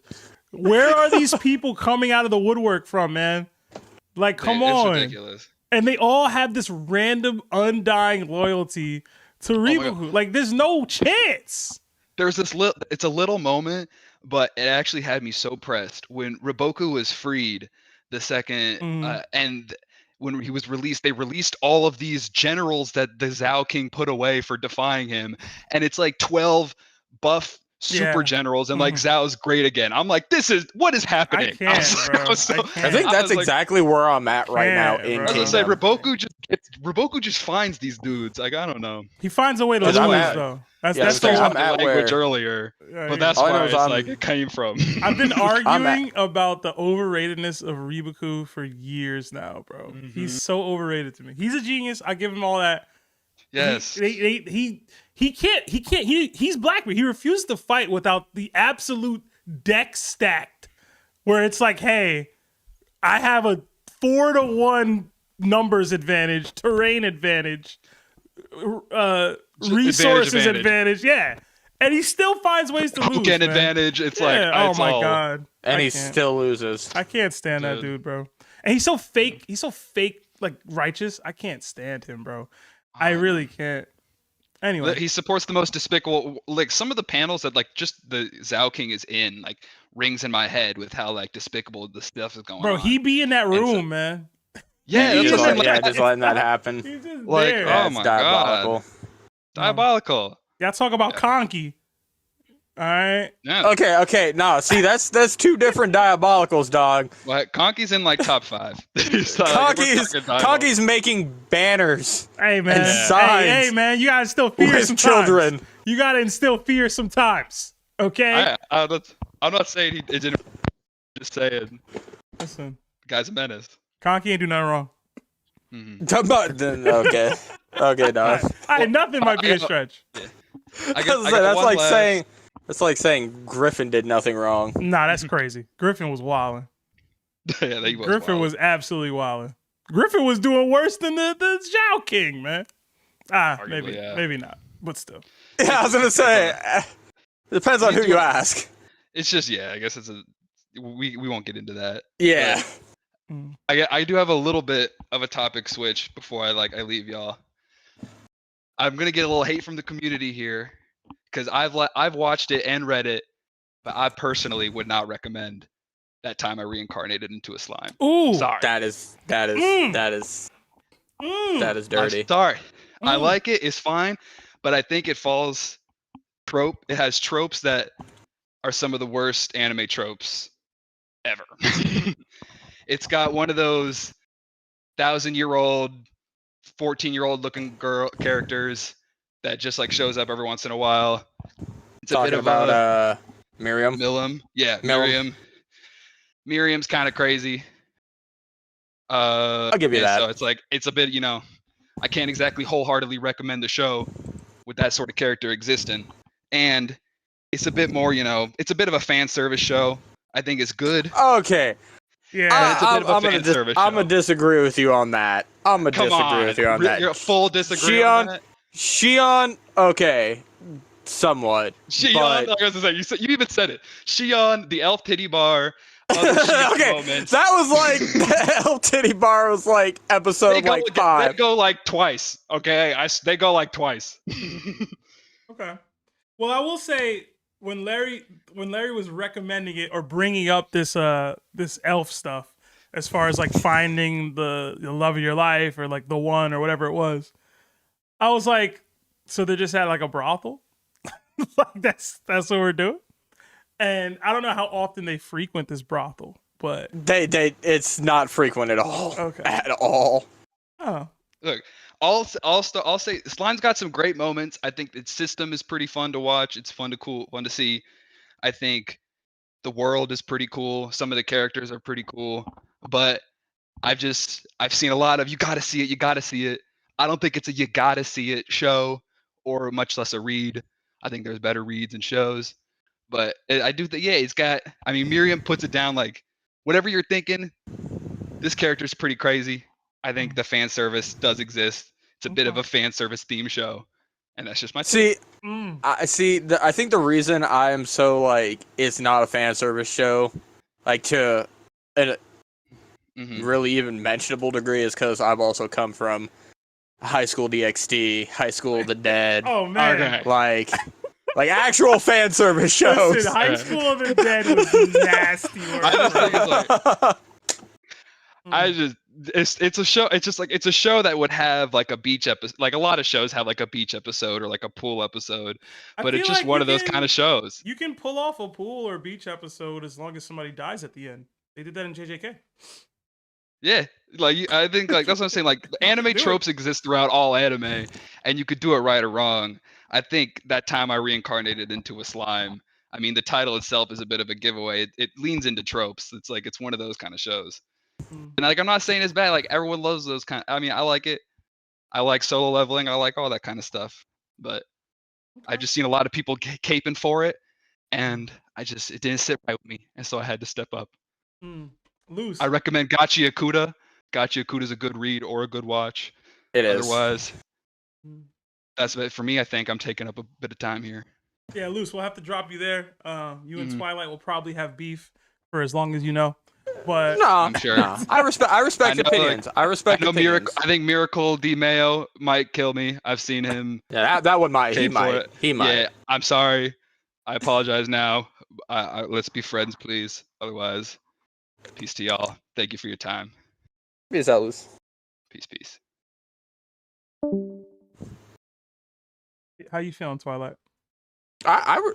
Legitimately, I do respect opinions on it. Like, I just saying it's fan service and putting it down for Millum alone. I'm like, okay, so much more. All right, we got another 5 from Davy D. Oaks. It says, it might be Davy Dokes now that I think about it. Anyway, Daemon of the Shadow Realm or Shangri-La Frontier over the time I got reincarnated as a slime 1000%. I heard Daemon's me and Davey got beef now. Okay. Me and Davey got beef now for that. I heard Daemon is it made by the same people who made Full Metal, right? Full Metal, yep, Okay. Yep, same manga. Okay. Same mangas. New manga. Okay. It's a good time. I heard good things about it, but I also, Shangri-La. See. I haven't heard nothing about Shangri-La Frontier. I gotta give him some. Like, I would honestly probably also suggest Shangri-La over Reincarnated. Okay. At the time, but that's just because I read the manga and I know what's coming up in the next season, and this next season's about to be absolute peak, right off the rip. Okay. All right. Think of Shangri-La's. Think of Sword Art Online. Only it's not a death game, like where they're locked into it. Like he just freely goes into an MMO and can leave whenever. Yeah, I be mentioning these anime like I've seen them. You never seen Sword Art Online? I'm familiar with it. I've never seen it. I didn't even know it was a death game. It's it's a death game in the first half of season 1. They go into the game and they end up getting locked into the MMO and if you die in the MMO, your real body is killed in real life. Okay. All right, let's get the next caller in here. I believe Diamond was next. Diamond, you there?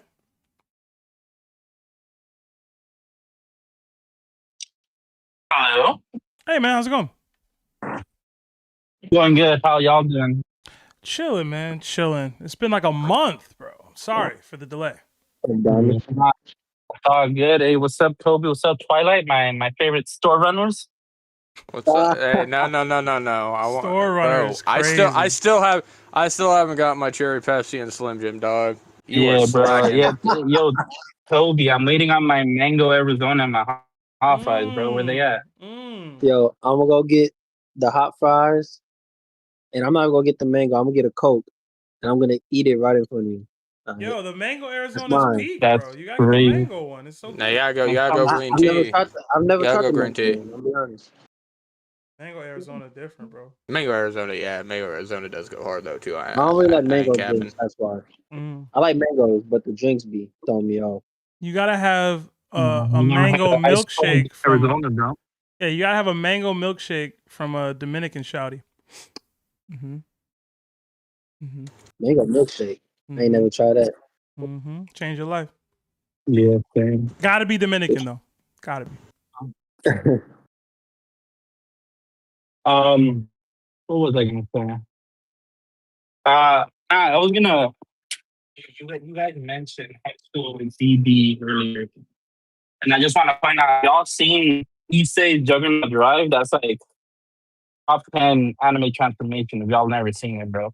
Who? I don't know. Issei, he's the MC for High School DD. Nah, bro. I can't. Oh, Issei? Not.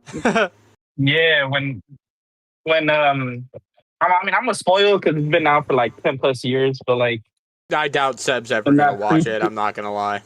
Yeah, I feel like that's it's like too out of pocket for him. Is he the dude that looks like Ben 10, bro? Is that what you're talking about? No. Nah, but like pretty much he does a cool transformation that's kind of underrated because it is Gooner anime. But his I love the way you worded that. Is it not I'm not wrong. I'm not gonna like sugarcoat it. Is it not like a? It's a full red body transformation. Okay. Yeah. He's got the white shirt. Yeah, but what I was gonna ask is I tried reading Kurosa, but I think I started with the wrong series in that verse. Okay. And it was just a bunch of characters that I never got introduced to. But like I read the Korean ones, and I'm pretty sure every like bully manga. So I was gonna ask, like, what type of like archetype for a character is your favorite in those? Is it like the weak MC who trains over time? Is it the person disciplined in like one martial art like box or taekwondo? The someone who's like abnormally like strong or fast? Like what type of characters do you usually like lean towards? Okay, so this is a great question. And you were coming in a little choppy for me, Diamond. So I didn't hear the original, or at least the beginning of it. You said you started Crows, and you think you started the wrong series. Is that what you said? Yeah, because it was like a bunch of characters that like weren't like being introduced for the first time. So I was like, I don't know who was who. Okay, I'll ping you. It was just a lot of Pompeii going on. Yeah, I'll ping you in chat to direct you in the right direction. But in terms of what my favorite character is in that specific type of series, it's one of two characters. It's either one, the super strong right hand, so strong enough to protect others, similar to a Zoro, but not strong enough to be the head, not strong enough to be like the guy. Or it's the strategic vice head who's like strong enough to command respect, but not strong enough to lead, but also has like the brains to kind of move the operation forward, or it's the insert random strong guy from out of town. So like, it's like, yo, we have these established characters that are mad strong, and then we're kind of going on about our business, and then the new year happens, and then another character comes in, and he's kind of just like a transfer, and he's just strong, doesn't know anything about anything, and he kind of wrecks the hierarchy of the world. So like, I know I presented you with three different, but yeah, the strong outsider guy. Yeah, because like I'm pretty sure you might have heard of Lookism, but like that's like one of the main like Korean ones that I've read. Mm-hmm. And I'm like I've caught up because there's like a bunch of characters that are like have different like fighting styles or like abilities. And my follow up to that question would be like, let's assume that the top like hosts and Marv like all are like the king of the school, and then you, Larry, Lionel, and Lawrence are like the four heavenly kings. Like, what type of characters would they be? Like archetypes. Like, what would their fighting styles be? What would so like how strong? Yeah. This has come up before, and the twins they'll beat the crap out of me for this. But I genuinely think we already have archetypes in the verses already. If you're ever able to get through all of Crow's, Larry's the main character. He's Balya. I would be his best friend Bulldog, who is like the charismatic one that draws all the people to him, even though he doesn't necessarily think he's like worthy of the praise or the following. But is looked at in a different light from like everybody else's perspective. The twins,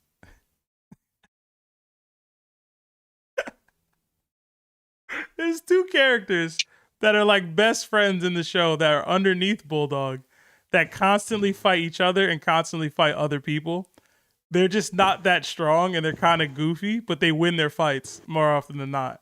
So like, that's the twins because they're always arguing and fighting, and they'll probably kill me for that.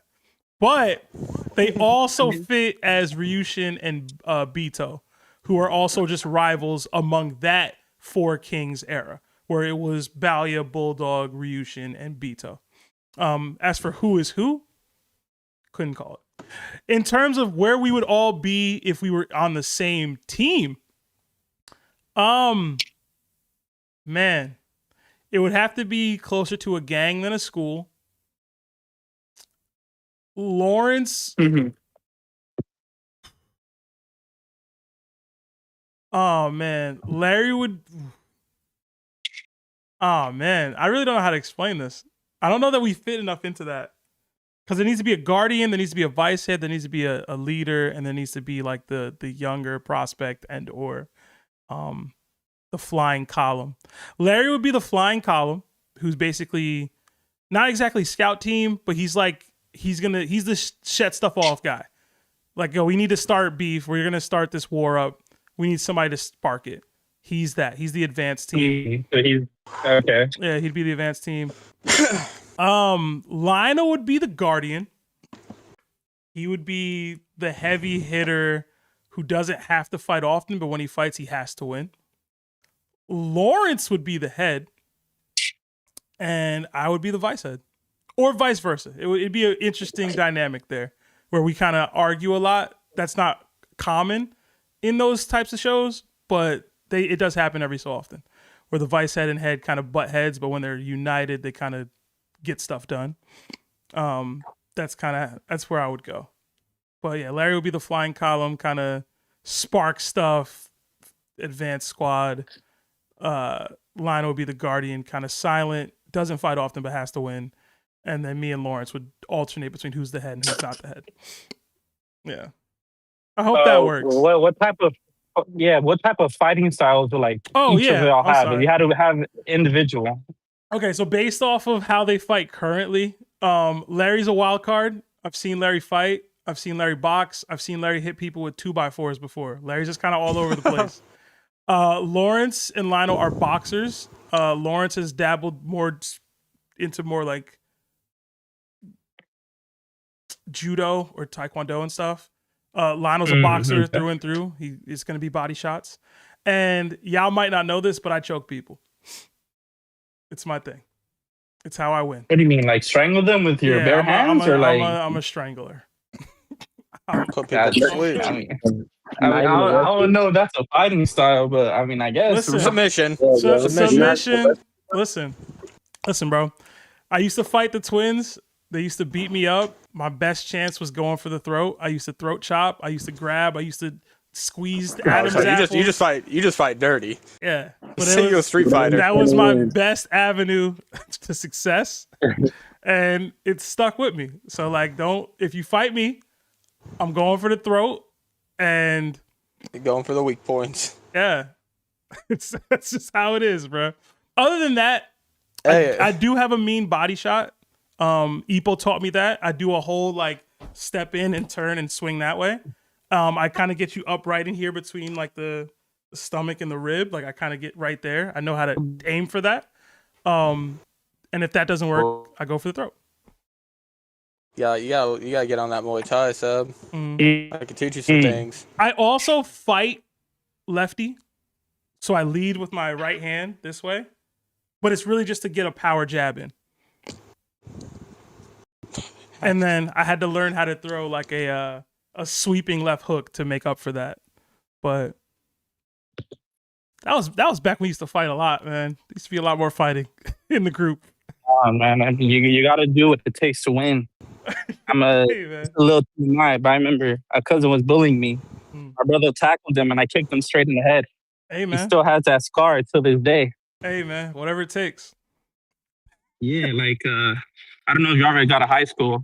There's a quote in there that like stuck with me. It's like, by hook or by crook, you have to win the fight. Exactly. They're not gonna care how you won. You just gotta win. Exactly.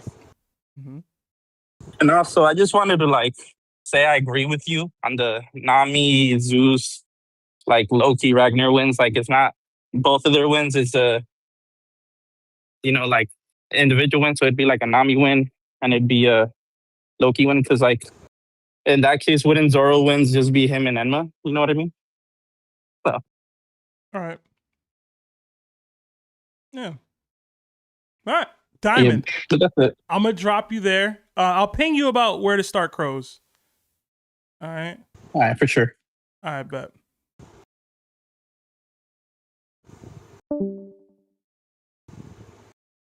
Bro, if that's here, have you watched Windbreakers yet, Sub? Yeah. Well, I started it, but I haven't watched it. I started it with your favorite type of main character. That'd be right up your alley. It's like they love to spar with me, bro. Don't fight me, man. My fighting days are over. Okay, I'm not a fighter anymore. I don't do that. Yeah, hearing how you fight, hashtag a throat is a throat makes a lot more sense now. Hey, man. Do what you got to do to win the fight. We got 2 from WadeTheAsian. It says Manga Arizona's go hard 100. Yeah, they do, man. I'm gonna get one later today. Yeah, maybe tomorrow. And then another 5 from WadeTheAsian. I want to try to get a call in today. Which channel do I join? All right, wait. I don't know if you are a server member, but you did donate 5. So just join any one of those VCs, and I'll probably just drag you up if we have time. All right. All right. Next, let's get Judgment D Reaper in here. He was next up. Reaper, you there? Yeah, I'm on. How's everybody doing tonight? Chilling, man. Chilling. How you been, bro? Busy. I'm at work. Oh, I know it's been a while since I've been on stream, so nah, we good. Okay. I got a long theory, so. Okay, hit me, man. All right. It's got a name. I call it Ocean Ablaze, although it's got nothing to do with the actual theory. You said Ocean Ablaze? Ocean Ablaze? Yeah, Ocean Ablaze. It's just a cool title I thought of. Yeah, all right, so I'm gonna read it word for word, starting now. Hit me. I'm becoming more and more convinced that what's on Laugh-Tale is the mother flame itself. What if Roger didn't only find the story, but understanding? He found resolve and proof that he was part of a bigger plan. What if Joy Boy didn't just lose to Emu? What if I told you that he took something important? What I'm about to say is very speculative, but I feel like it's very narratively possible. I think the reason Emu seems to be in pain and can't function fully out of the Holy Land is because Joy Boy took the mother flame from them. I don't think Emu commissioned Vegapunk to reproduce an ancient legendary power. He commissioned him to recreate the power that Emu once held. The ancient weapons are powered using the mother flame. We know this, yes. But what about that makes sense? We're told that the mother flame is an infinite energy source. Why limit what it can power? I believe that the sea shanty Bing Sake is a retelling of a pirate crew that began its journey to deliver a drink, maybe for diplomacy, maybe a gift, or maybe it's used in place of a party or joy, like they're delivering freedom to other people. Whatever the case may be, if that's Joy Boy's crew, and Emu was a member of that crew, I would assume that he gained knowledge and insight alongside them. And whatever they disagreed with fundamentally, as we see in the moment where Emu shouts, "Isn't that right, Joy Boy?" And they have a flashback. They had some falling out, some disagreement fundamentally, because they seem to have a very close relationship. Okay. So it caused a separation, but I think that they fought way, way later than most people realize. Emu separated from Joy Boy, and in his lone travels, he gained allies. And I believe he found the mother flame. I believe that he forged an unnatural bond with it and used its power to rampage.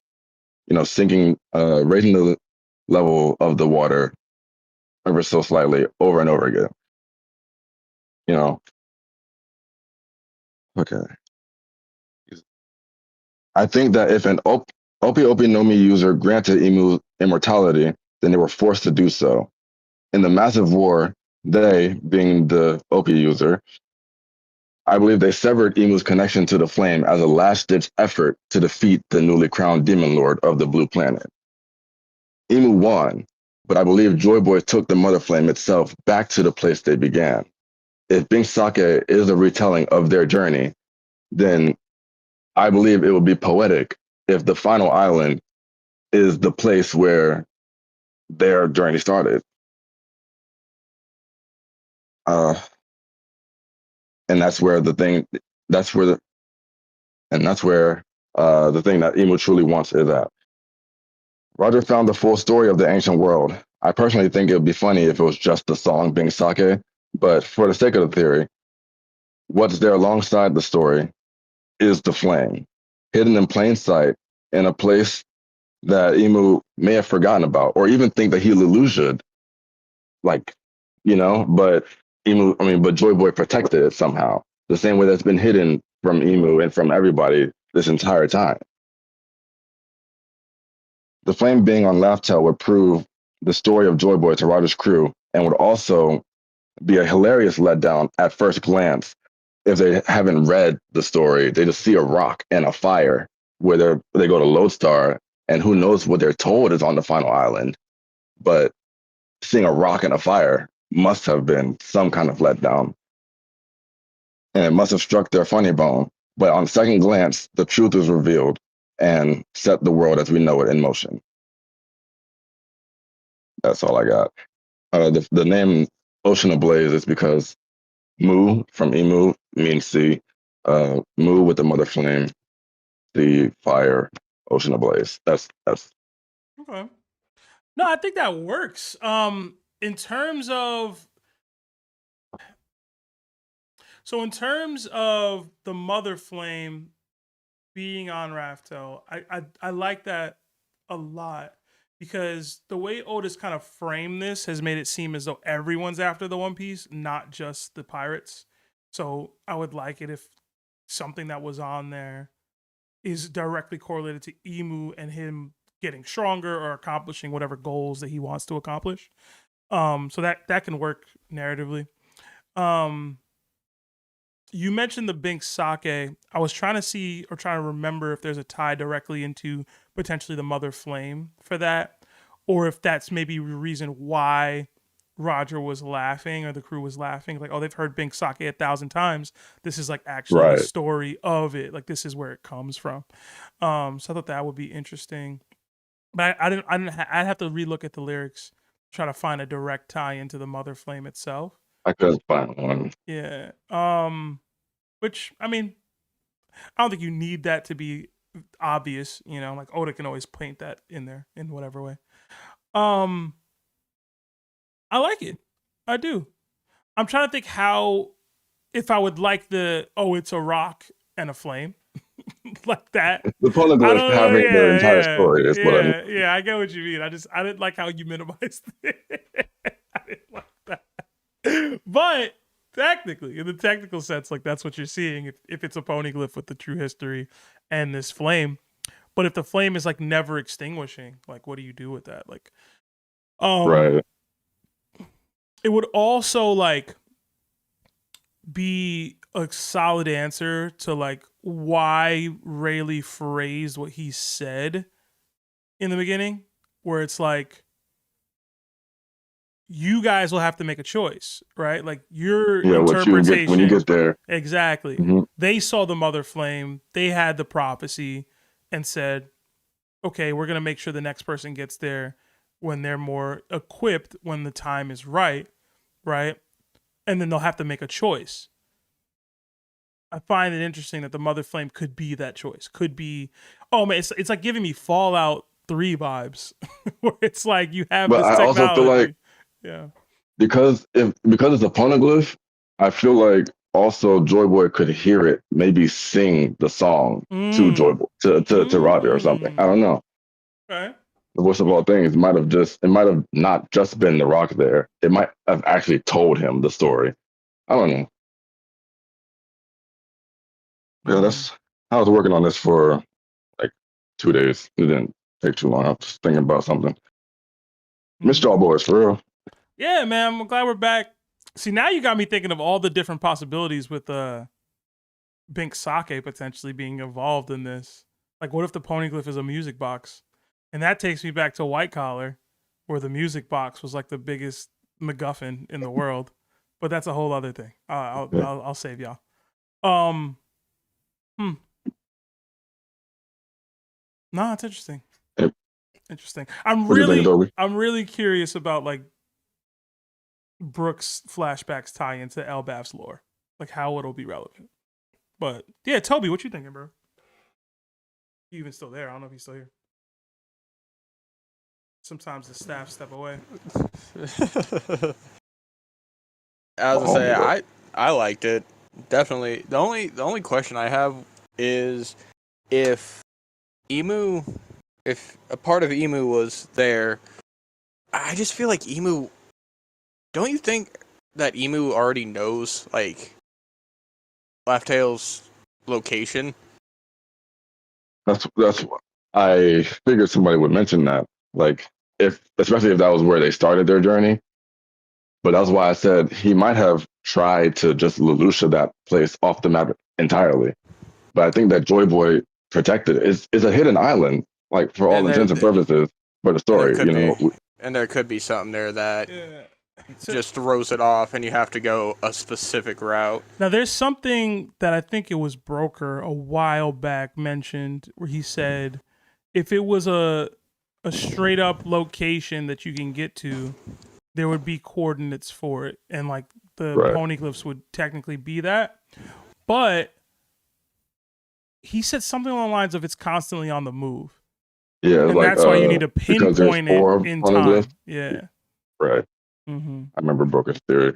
Yeah, I don't remember exactly how he broke honestly, it down, but yeah, that'd have been really the only pushback I had. Otherwise, yeah, I agree. Super solid theory. He was saying something like on a 2-dimensional plane, you need two coordinates but because it's 4 row point and glyphs, then it's like a 4D. So it makes it to where you gotta triangulate. Man, I don't know word for word, but Yeah, you know but it what I'm was something- saying. Yeah. Something along lines. those lines. Yeah. Yeah, I don't think Emu knows where it's at, because then we're having a whole different conversation. Granted, he doesn't seem to be able to be off his area for, I don't want to say off world, but he doesn't seem to be can be away from Mary Joie for longer than some time. But I feel like if he knew where it was at, that changes the dynamics pretty drastically. You know what I mean? Yeah, I think he actually might have tried to wipe it. That might have been the first thing he tried to do with when he got the Mother Flame and the ancient weapons, to erase like who he once was and his ties to Joy Boy, erase their beginning. But I don't think Joy Boy let it happen. All right, boys, I do need to go to the bathroom, so I'm gonna let y'all chat for a bit. All right, so y'all talk it out, but I gotta go. All right, I'll be right back. Twilight, hold it down. Hey, I'll do my best. B.O.B.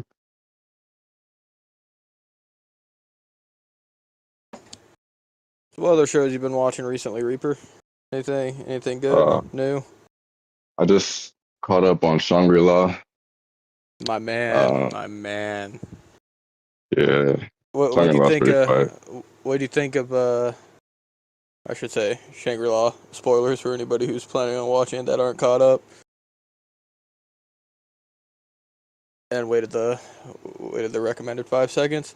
What do you think of the end of season 2? Okay. I was pretty happy because I'm not fully caught up in the manga, but from what I remember, like they did change the Katarnid entrance, like how the unique scenario started. Bro, these fish are going to be a problem. Oh, dog, no, that whole, I'm not even kidding you, with saying the least I can for spoilers for you. That is literally the least important part that's coming out in the next season for me. Yeah, the next season 3.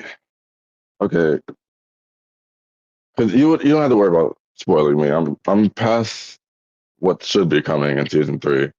I'm pretty far. The fighting game. Yeah.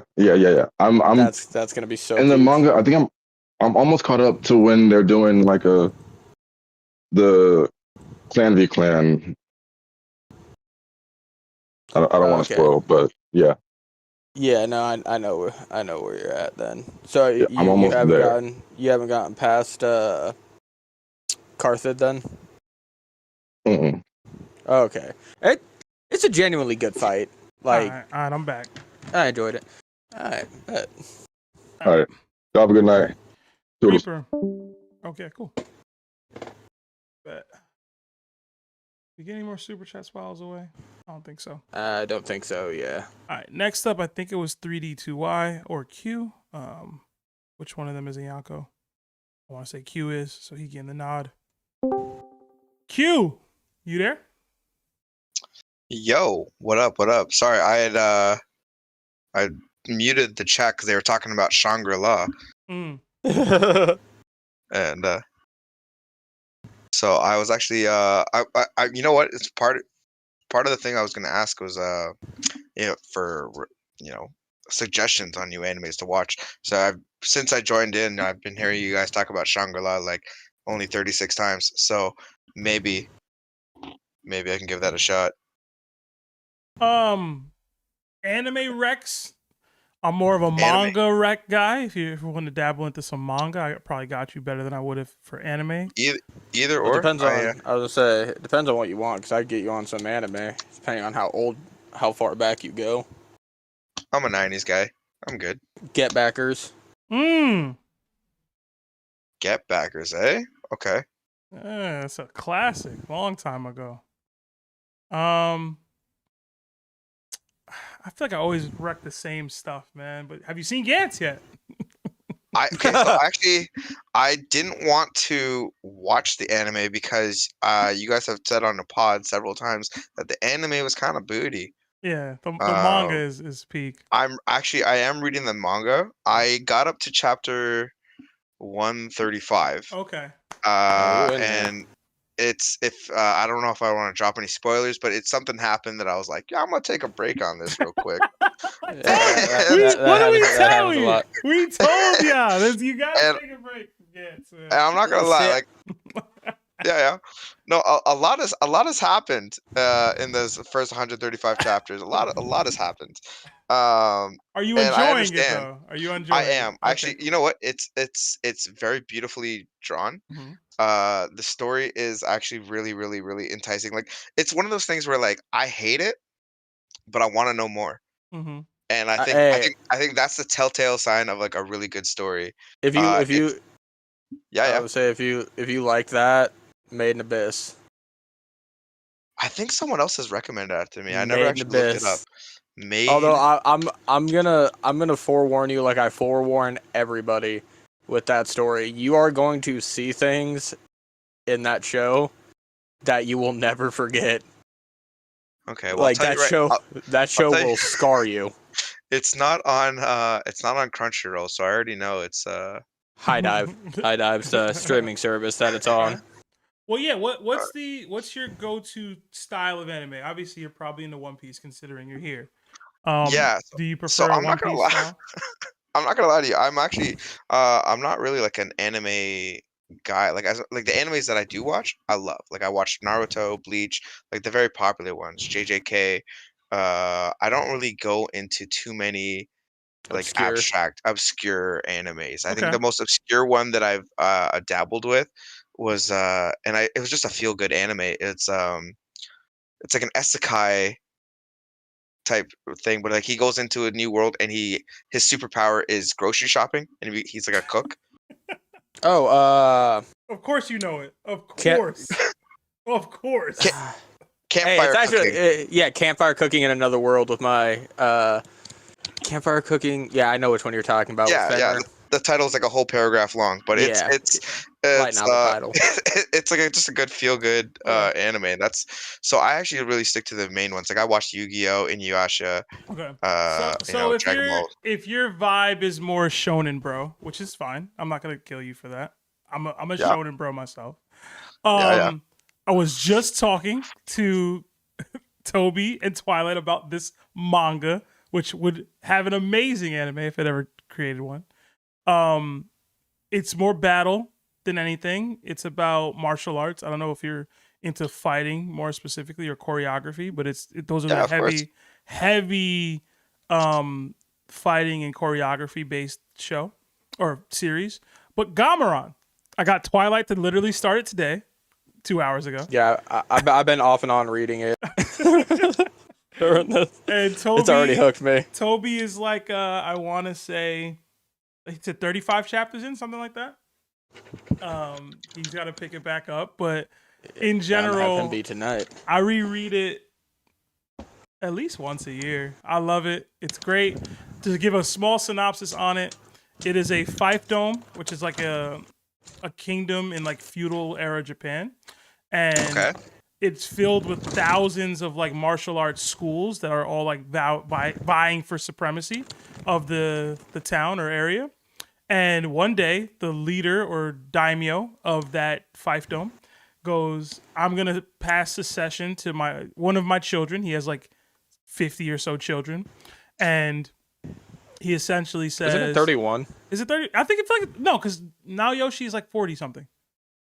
Maybe I'm tripping. What I just read was 31. 31. If you're talking about the Lord's son. Yeah.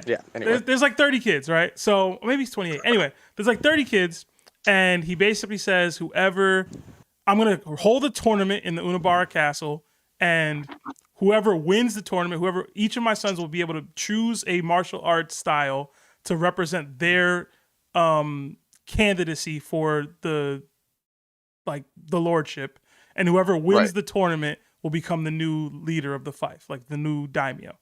And so one of the lords tries to find a legendary warrior from a legendary school, and that school is the Ogama school, and the students of that school is what the story is about. I won't spoil further than that because my man Twilight is actively reading it, but that's what the story is about, and it takes a lot of twists and turns and a lot of dope fighting that takes place.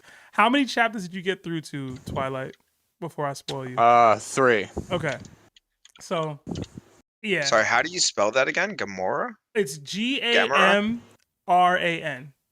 G-A-M-A-R-A-N. So Gamma Ron. Gamaron. Okay. There we go. Yeah, and it dabbles into like all different types of martial arts styles, weapons, sword techniques, spear techniques, bow techniques, archery, like any weapon you can think of, they'll have a school dedicated to it, and they'll have some specific way to fight it, defeat it, overcome it, utilize it, whatever. And that's what I liked about it. I do like that kind of stuff. Like I like when they get into it. Like I like that was probably one of the best features that got me into Avatar: The Last Airbender. Garu. I know Larry's not here, I don't think, but I know he's mentioned Garu from One Punch Man. Great character with his learning curves and like and martial arts. Okay, cool. So I'll definitely keep that in check. Gameron and Made in Abyss. I'll look them up. And then one more manga for you. Oh, go ahead, Twilight. Oh, I was gonna say if you wanted a feel good anime, or I wouldn't even necessarily. It's just a vibe. Like it's a really vibey anime an obscure one that I never hear anybody talk about. A show called Mushishi. Mushishi. Oh yeah. Okay. Popped up right away. All right. The other thing I wanted to touch on, I'll give it a shot, but not to take up too much of your time. Do you guys ever watch? I know you guys say you don't watch too many stuff about like One Piece content, but have you guys ever heard of a guy named Ohara? Yeah. Yeah, he's pretty popular. Wait, which Ohara or Library of Ohara? Ohara. Yeah. Okay. So Manu, you're talking about Manu specifically? Yeah. Okay, yeah. He had a video a couple years ago about how Oda's been writing One Piece as like an inverse and opposite type things. Like things that happen in the post time skip are the kind of reverse story wise almost of things that happened in the pre time skip. For instance, like Alabasta and Dressrosa are almost like the same story, but like reverse in a sense. Or how Archipelagio is kind of like the opposite of Egghead, whereas like they fight the Marines and they lose in Archipelagio, but in Elbaf they kind of win, but also lose because Dr. Punk still dies. I was wondering, based on that kind of theory, what do you think is going to be coming up next? Like, do you think Oda's done with that type of writing, or do you think he's still going to continue on with like making the similar story from a pre-time skip arc, but in reverse? Okay, so if that's the case, right, Elbaf is one of two potential arcs, right? It's either Amazon Lily is too short an arc, and Elbaf's already much longer than it. But it could be the Amazon Lily where it leads to the big final war of this act, or it's the Marine Ford, right? So if you're gonna inverse those things, then it would just be this giant war where Luffy comes out on top versus him losing, you know? Right. I feel like I'd rather it be the Amazon Lily, which sounds crazy. I feel like there's too much happening for it to just be the Amazon Lily, though. But if you're thinking on that, like Amazon Lily was the arc where Luffy was by himself, and then he finds out about Ace, and then that starts the whole impel down to Marine Ford, right? Or not impel down. What's it called? Yeah. Yeah, you know what I mean. Yeah. So what would be the inverse of that? Luffy has his crew with him. You do technically have them not finding out about Vivi. So if you want to really, really, really, glean here. Or I was thinking if something crazy, like what if the whole, like, he's fighting Emu on Elbaf, everything's going to crap, hockey all over the place. During that chaos, because Blackbeard works in chaotic moments, that's when he goes to Wano or Fishman Island and kidnaps Shirahoshi. Something like that, because he's got the Ooze boy. What's his name? Oh my god, tongue guy. I'm the worst with names, by the way. Sorry. He was stuck in a barrel for like 3 arcs. Oh, Caribou. Caribou. And Caribou's got to be telling Blackbeard all these things, right? Yeah. So that would be kind of, I guess that would be the inverse of that. Yeah. I don't know how I feel about that. I'd have to really sit and think about what an inverted version of each of these arcs would be coming up. And I'll have to go back because I believe I've seen that video from Ohara. But it was probably a while ago for me. I know. It was a while ago that I watched it, but I was just thinking about that recently, because I was like, damn, like Oda really kind of did do write that in a way that almost every arc, post time skip to pre time skip, is kind of inverse of each other.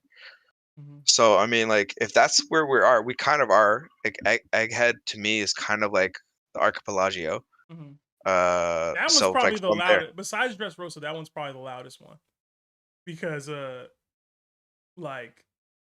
you literally have Sentomaru and Kizaru back. Like, it's literally you have Kuma, you have all of the players that were there are just back in different roles. So it's just interesting. Yeah, the only one missing was Rayleigh, but now we have Gabon, right? So I don't know. I think that would be a pretty cool thing going on, but I believe it worries me though, because Emu's already here, and I was just listening to your podcast on like chapter 179 where Emu just drops on Elbaf.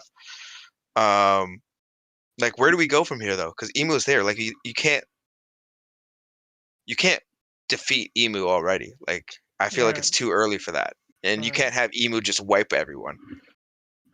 Right. But maybe, sorry, and I don't want to take up too much of your time because I know you got other callers, but you know how at the end of Archipelagio, Kuma sends everybody different places. Do you think that's something Emu could do? Well, what would be the inverse of it? Sending everybody one place? I guess, like, sending them. Yeah, they can't like be maybe separated. It has to be the inverse, so they'd have to be joined. Man, I don't know what that would mean though. What, like? Because but I think the other problem with that is this the arc that's being inverted? Is it still Shipodi Archipelago for 2 straight arcs, or is it supposed to be Marineford, supposed to be Amazon Lily, or Thriller Bark? I mean, not Thriller Bark. Impel Down. Like, what is this arc inverting? Is the question. I feel like that depends on who you ask, because I've asked multiple people, and I think you guys even disagreed on, do you count those arcs as separate arcs or all one big giant arc? Right? Because I count them as separate arcs, but I can understand people thinking it's just because it is just a very solid flow of just nonstop action and tomfoolery, right? So if that's the case, we've already established that, like, Emu is being out of the garden, out of Merishiwa, like, it has a physical effect on him. Like, he can't do that for long, the same way Luffy can't be in Gear 5 for long. What if when he teleports back, he takes the Straw Hats with him? See, now you just made me think of something even dumber, because if it is separate arcs and Amazon Lily is supposed to be the Elbaf equivalent, then is Emu's illness supposed to be reflective of Boa Hancock's love sickness? Like the way she's just like uncontrollably in love with Luffy, Emu just irrationally hates Luffy.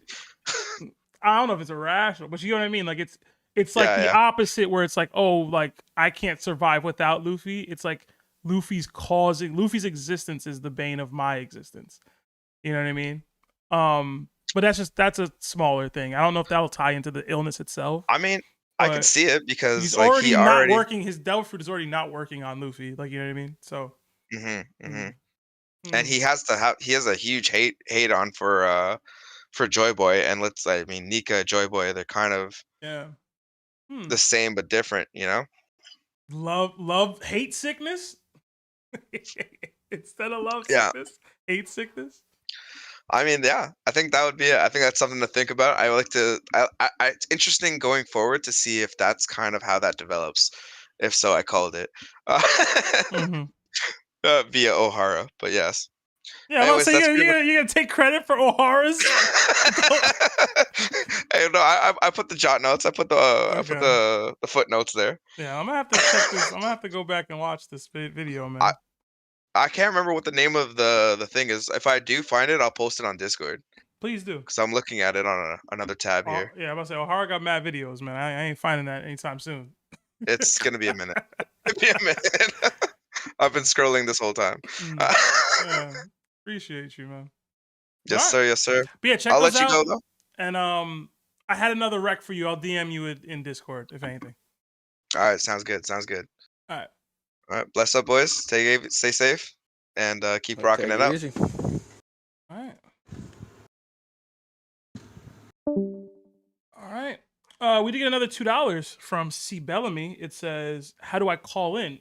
Bellamy, you'll either have to donate a $5 super chat and then drag yourself into one of the call waiting rooms, and then we'll get you up here, or become a tiered member on the Discord, and you'll see the call-in only stream channel, and you can join that and just wait to sit in the waiting list. All right, next, let's get 3D2Y in here. 3D, are you there?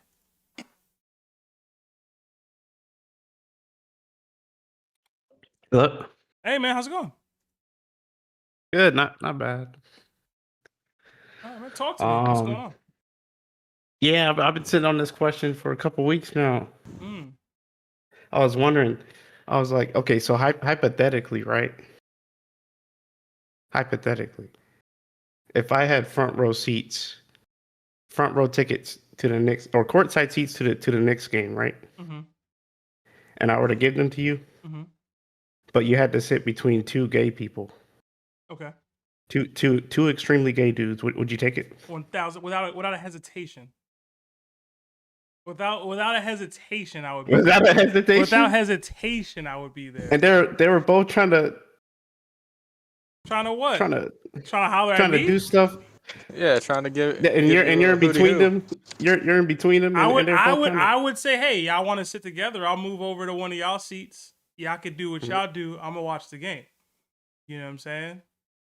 That's smart. And if they wouldn't allow that, hey man, I'll stand up and watch the game. I'm courtside at a Knicks finals game.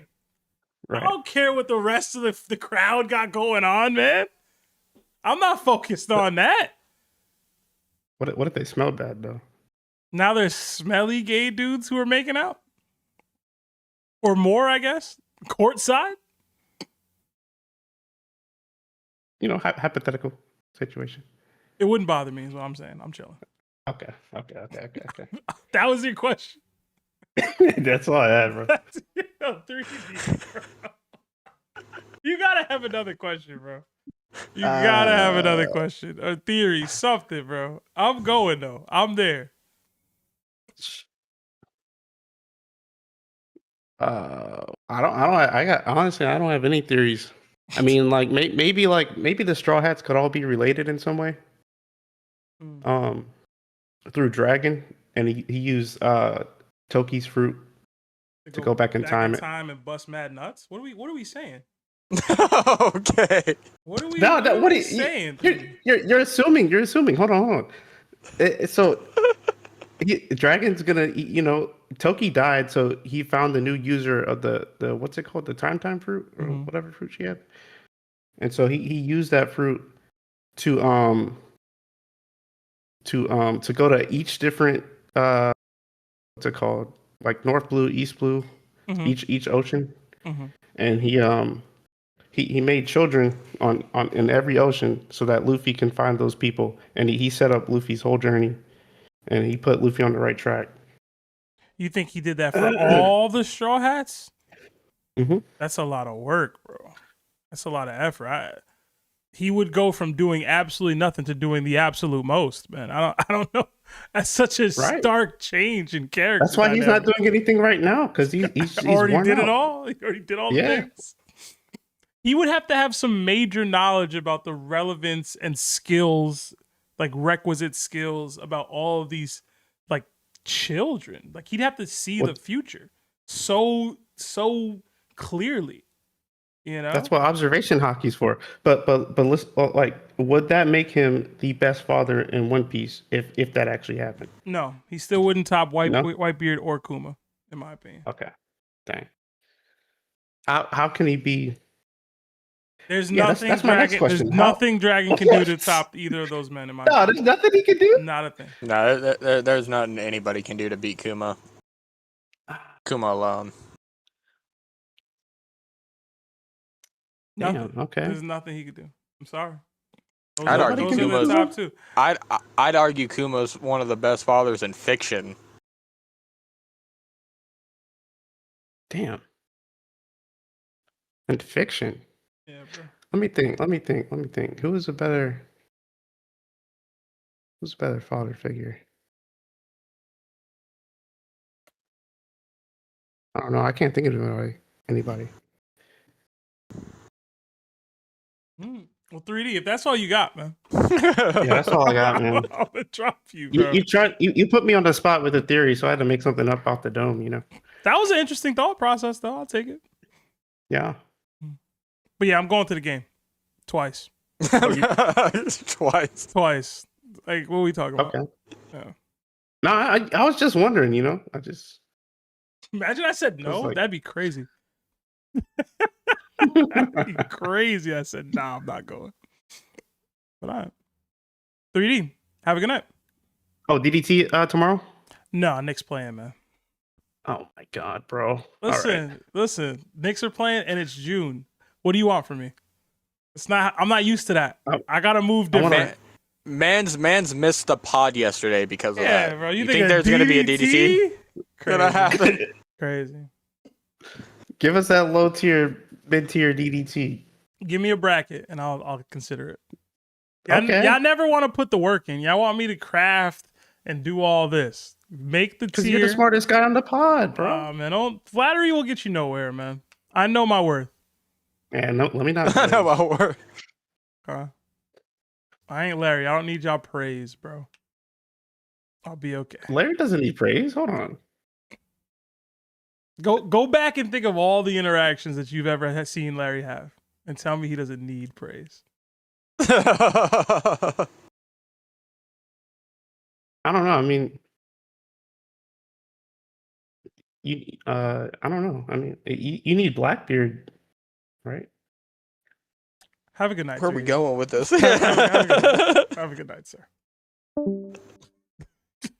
I love 3D. Oh God, he comes out with some wild stuff. What was that, bro?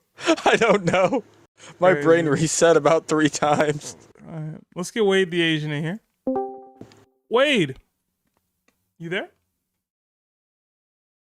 Yes, sir. I am now. You don't sound Asian. I'm kidding. How's it going, man? I'm pretty sure we've gone over this before. We have gone over this before. Yeah, I'm half. He's half. If I remember correctly, it was German and Asian, right? Yeah. German and Japanese. German and Japanese. Real interesting. Real interesting grandparents, man. But go on. Yeah, so I mean, I wanted to start with the guy who had the Knicks question. That guy's funny. And he's 3D always comes in with some. It's crazy, 3D always comes in with some wild takes. But yeah, I wanted to ask, what would you do for courtside tickets to the Knicks game? What is this? What What would Seb do for a Klondike bar? What would I do in terms of like how illegal would I go, or like what are you asking me right now? I mean, it doesn't have to be illegal, but yeah, what would you do to get those tickets? Like, how much in debt would you be willing to go?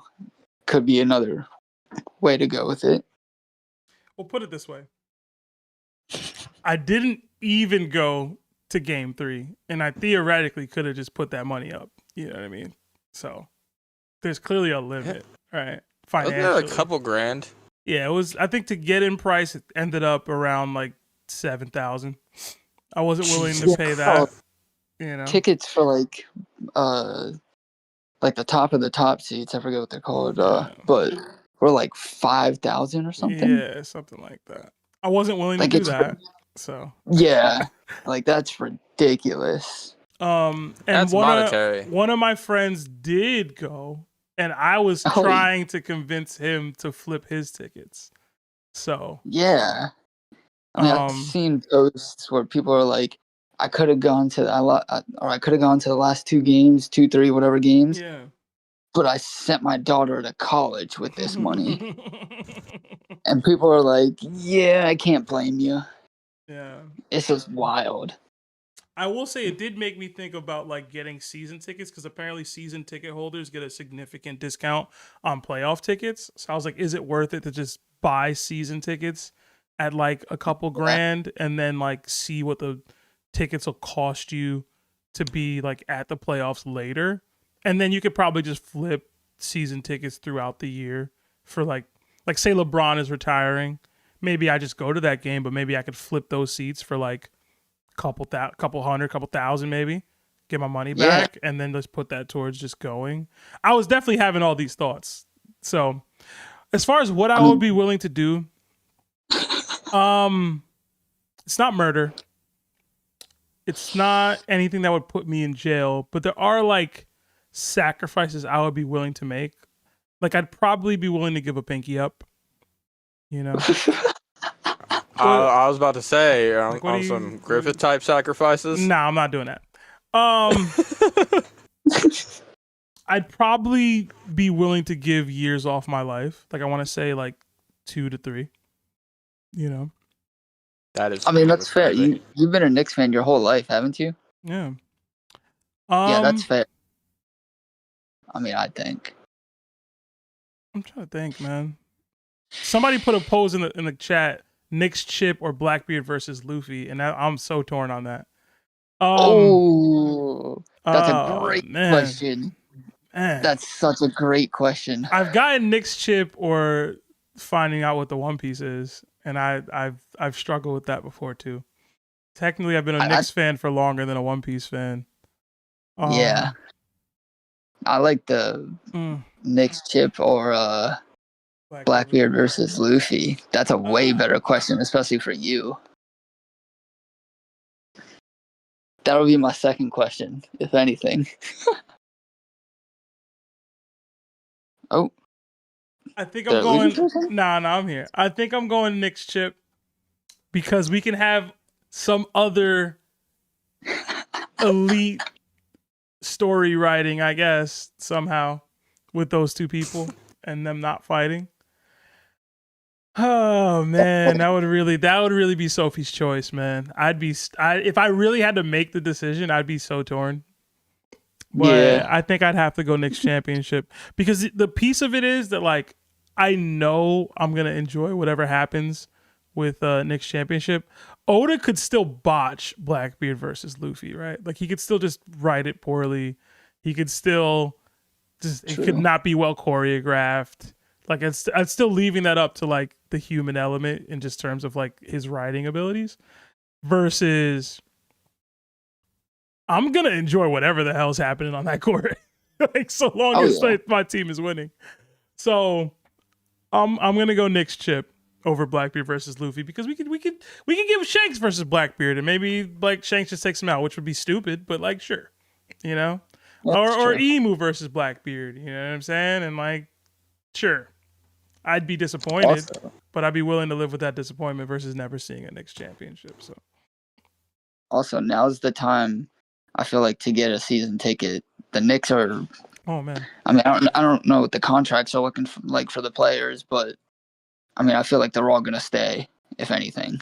Yeah, we're probably gonna be. This will be the core for the next 3 to 4 years. I think maybe some ancillary pieces will be dropped off, but yeah, you need to get them tickets. I'll say the time to get them was this year before this run because they're gonna be so much more expensive next year.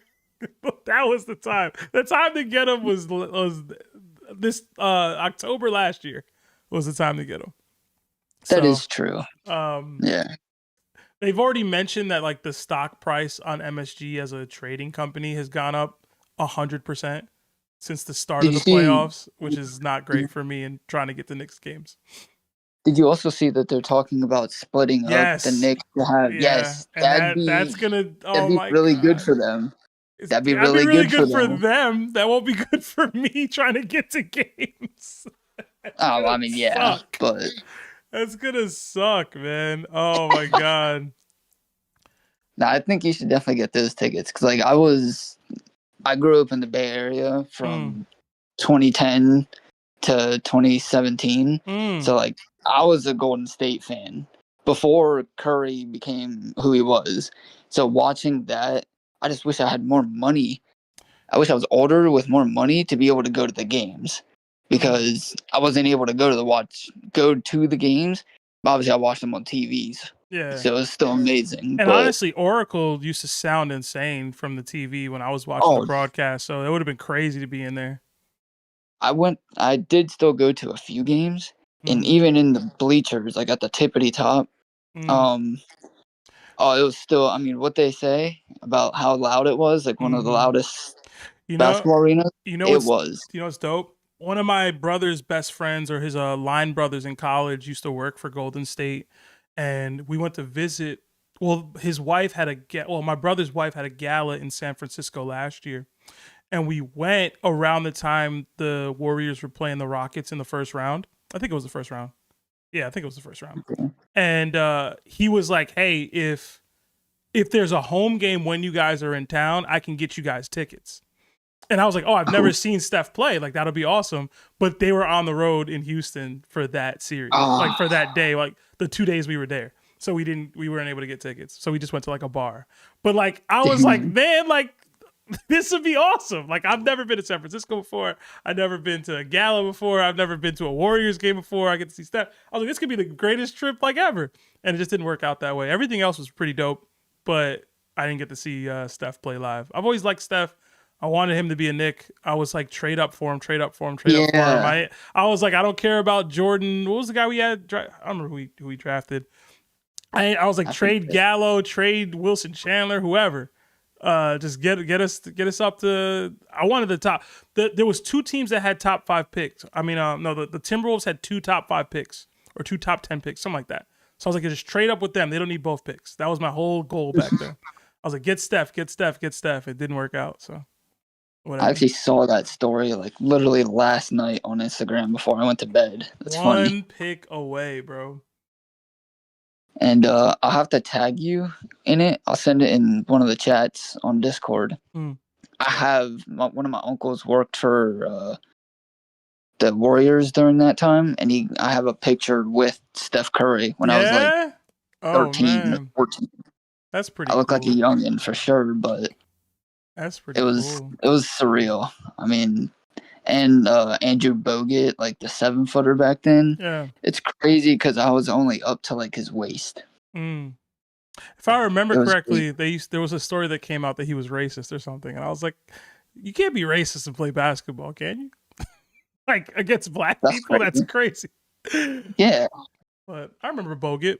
They say he's a bust, but he got a chip or 2, right? I think he might have 2 chips. Maybe, yeah. I know he helped us get one because we needed hype. Yeah. Because when after him for a couple years, we struggled because our tallest player was like Draymond. Yeah. Or Kevon Looney, and he's a slow a little bit. Yeah, I might be getting wrong though, man. So how you feel about that? Yeah, I saw that. I would love that. I think it'd be cool. I'd like to see Bron and stuff together. That'd be pretty cool. I don't know if it'll happen, but that'd be cool. Yeah, have to be a lot of real estate with that, I'm sure. Mm-hmm. Still, it's brawn, but it'd be cool. But all right, man. I'm gonna let you drop there, Wade. But Yes, always sir. good talking to you, man. Yes, sir. Hope you guys all have a good one. Mm-hmm. You too. And I will talk to you later. Peace. All right. And we did get that $5 from Bellamy. Bellamy, you could have added a super chat to it, man. But all right. Bellamy, are you there?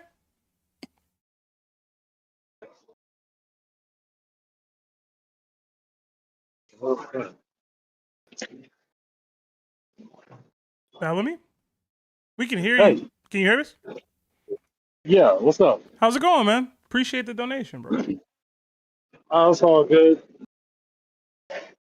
I didn't have nothing to say. I just wanted to call and say what's up.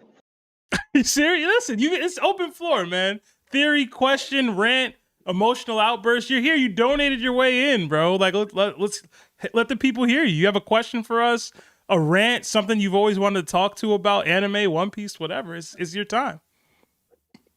Shoot, I ain't gonna lie to you. I do not have anything. I really came to just show love and say hello. I've been wanting to get on a call and just say that for a minute and whatnot. Today's my birthday, and I'm at work. Oh yeah, well, But, happy birthday, yeah. man. My nephew's birthday was Thank you, yesterday. thank you.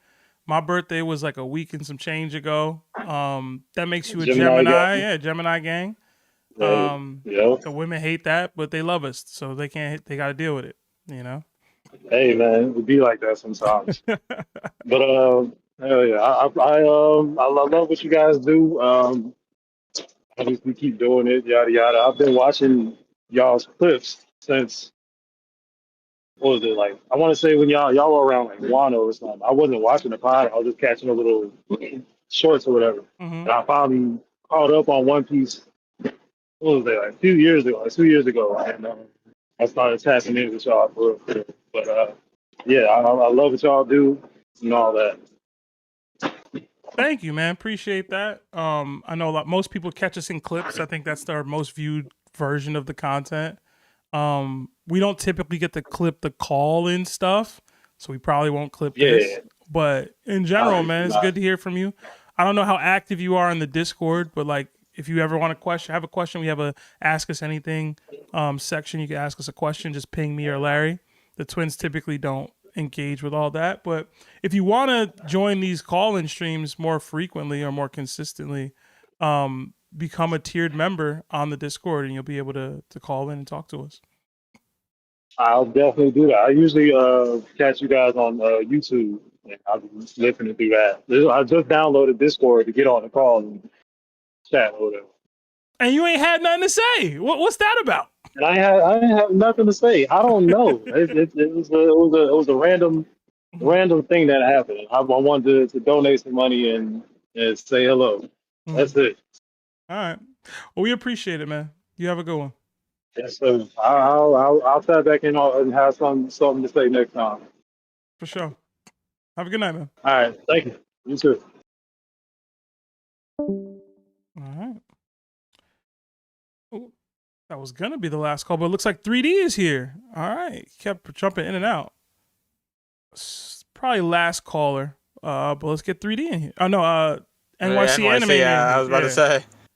I was about to say 3D was already in. Nerd, are you there?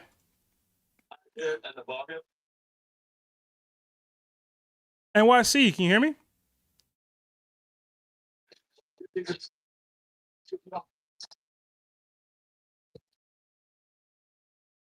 NYC.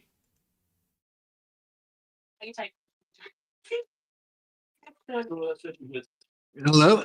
Can you hear us? Can you hear me? Yeah, we can hear you now, man. What's up?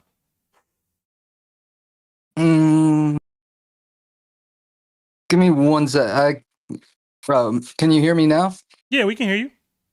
It's super. I don't know why it's like dumb quiet, but I'm gonna go ahead and read it. But before I get into it, I want to say one thing. I no longer think that Garling is going to be the final boss of One Piece. I actually think it's going to be Nika, and I think Nika is the one that is on the far left on the mural. I have a really cool theory about it coming out next week that involves Asperia and music and everything, and it's really, really dope. And I think basically there's going to be a reverse role that, like, Luffy gets put to sleep inside of Nika when Nika fully awakens, and it's basically like Nika the Destroyer always comes out at a certain point. Like, he's always at the end of the world, like they say. And so I think it just comes, like, it's bound to happen. Like, you can't be like half Nika, half Luffy. And so the Straw Hats are actually going to have to fight Nika and separate Luffy from Nika. And this is actually how he's going to be able to get to Laugh Tale, because he's no longer going to have devil fruit power and he's just going to be a hockey man after that. Now, though, my theory. I hope you guys can hear me. I really have no idea if you can. We can. You're good. I was saying good volume. I don't think you can. So I could just be talking to myself for all I know for the next few minutes. But, all right. So this theory is on Biblo. I think about to find there's going to be huge lore on Biblo, because I believe that Biblo not only is D-Clan, but is not only is he D-Clan, but he is a demon like Emu, like how like Emu said Elbaf is D. And so I think there's D-Clan members, but then I think there's people that are demons. We know Biblo's been around forever, but his power is really strange to me, and it clicked to me that, like, that's how they could have moved. Like, first of all, he is about history. This is how they could have moved the poneglyphs. He could have shrunk them. And then made them big again for them. But let me jump into my theory about all of this. So, all right. Hell has a nerd, but in One Piece, that Hell nerd might not just be Stolas. It might be the entire hidden structure of the word. Because Stolas, the demon of astronomy, stones, and forbidden knowledge, is basically the demon version of Ohara. He teaches the things the church did not want people to study. The stars, nature, the secret properties of Earth. And that is exactly how the world government treats knowledge in One Piece. They did not just kill pirates, they erase scholars, they burn books, they destroy islands. Ohara was not wiped out because it had weapons. Ohara was wiped out because they could read the sky of history written in stone. And this is where Kuma becomes terrifically important once again. Because Biblo means book. It is the root behind the word, like bibliography, bibliophile, and Bible. And so when we talk about Hell's Nerd, the demon of forbidden knowledge, the book demon, the cosmic teacher, the one who is walking around carrying the Bible, would be Kuma. But the demon of forbidden knowledge is half man, half owl, the cosmic animal for wisdom, knowledge, and history. The name Bartholomew Kuma, whose name literally connects to bear, is carrying a Bible, while his entire life is secretly about inherited will, erased memory, martyrdom, celestial navigation, and what constellation are we really looking at? Well, there's a constellation called Ursa Minor. It is known as the Little Bear. Kuma is the bear carrying the book. Ursa Minor is the little bear carrying the North Star. The North Star is Ursa Minor. And Kuma carries Bonnie, the child of the future, towards the sun he could never reach himself. Now here's where, if you remember when Larry hung up on my theory, The Iron 56 theory goes crazy. In astrophysics, stars spend their lives fusing lighter elements into heavier ones, but when a massive star reaches iron, especially iron nickel peak around mass number 56, fusion stops giving energy back. Iron 56 is one of the most stable nuclei in the universe. It is the final wall of life. Once the core becomes iron, the star cannot keep burning the same way. Gravity wins. The star collapses and boom, supernova. The explosion scatters elements into space, creating the material for future stars, planets, bodies, blood, bones, and life. In real science, we are literally made from stellar debris. Carbon, oxygen, calcium, iron, all forged stars in stellar explosions. So apply that to Joy Boy. What if Joy Boy was the star that reached Iron 56?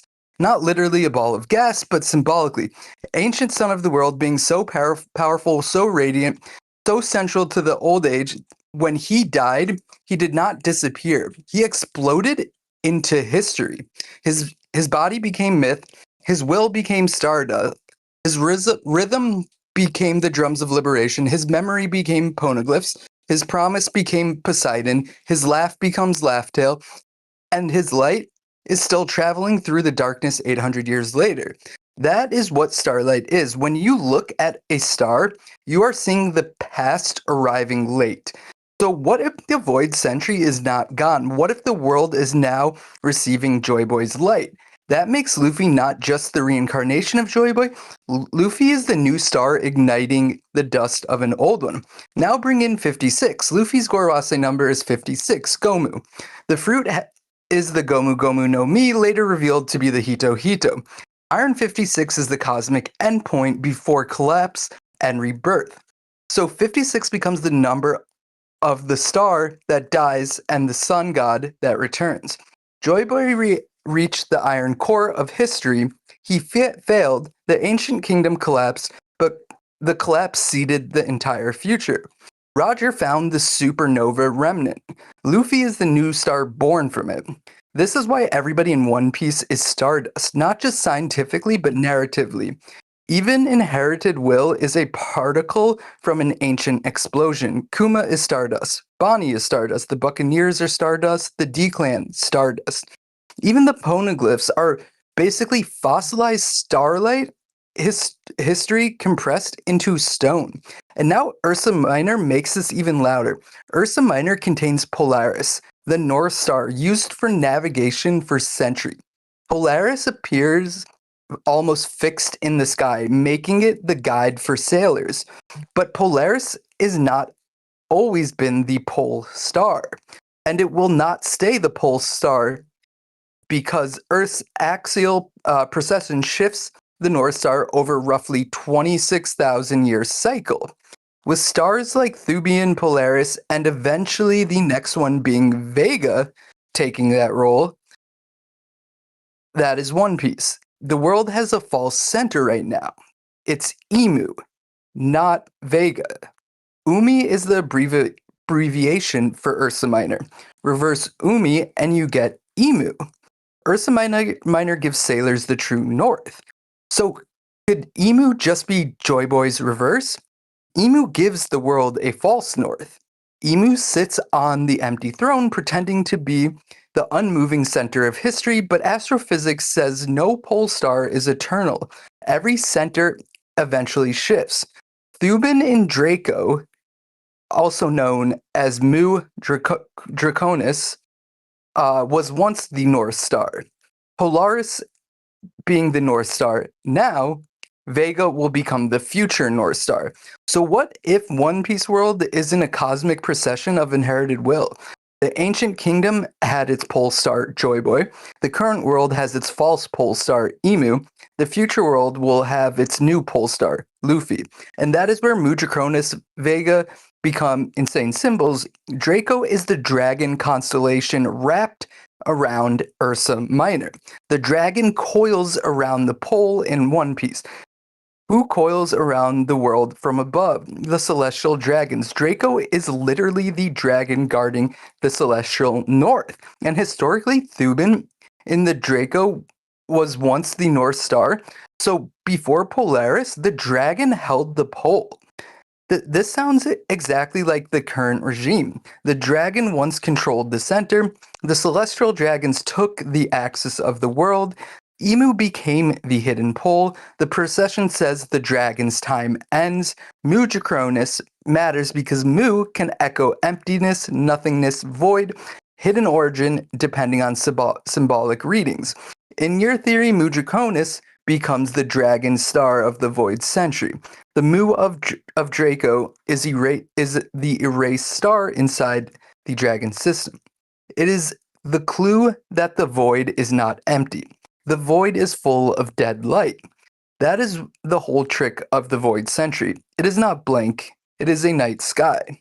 A world government wants you to see darkness, but Ohara knew darkness is where stars are readable.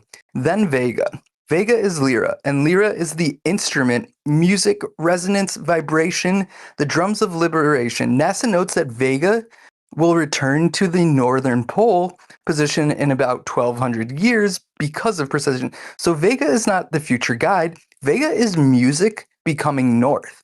That is Luffy. Luffy does not guide people through law. He guides them through rhythm. His heartbeat, the drums, the laugh, the sound that makes people move. Joy Boy's old light was scattered like stardust. Luffy's new light is sound becoming direction. Kuma's book has always been strange because it does not behave like a normal religious prop. Fans have pointed out that it seems connected to islands and travel, especially because Bonnie reads about places like Sky Island, and Kuma uses the book when sending people away. That makes the Bible not only scripture, but an atlas, a holy book, a travel guide, a bibliomap. Kuma is not carrying religion. Kuma is carrying the geography of salvation, and that fits his devil fruit perfectly. Kuma did not just repel pain. He sends people where they need to go. He becomes a living compass. A bear with a Bible, moving people across the world like stars. This is why Kuma is the Ursa Minor figure. The bear does not become the sun. The bear points you towards it. Kuma points the Straw Hats towards survival. Kuma points the future towards Nika. And the most devastating part is his memory bubble. In chapter 1102, Kuma creates a bubble containing his memories before losing himself.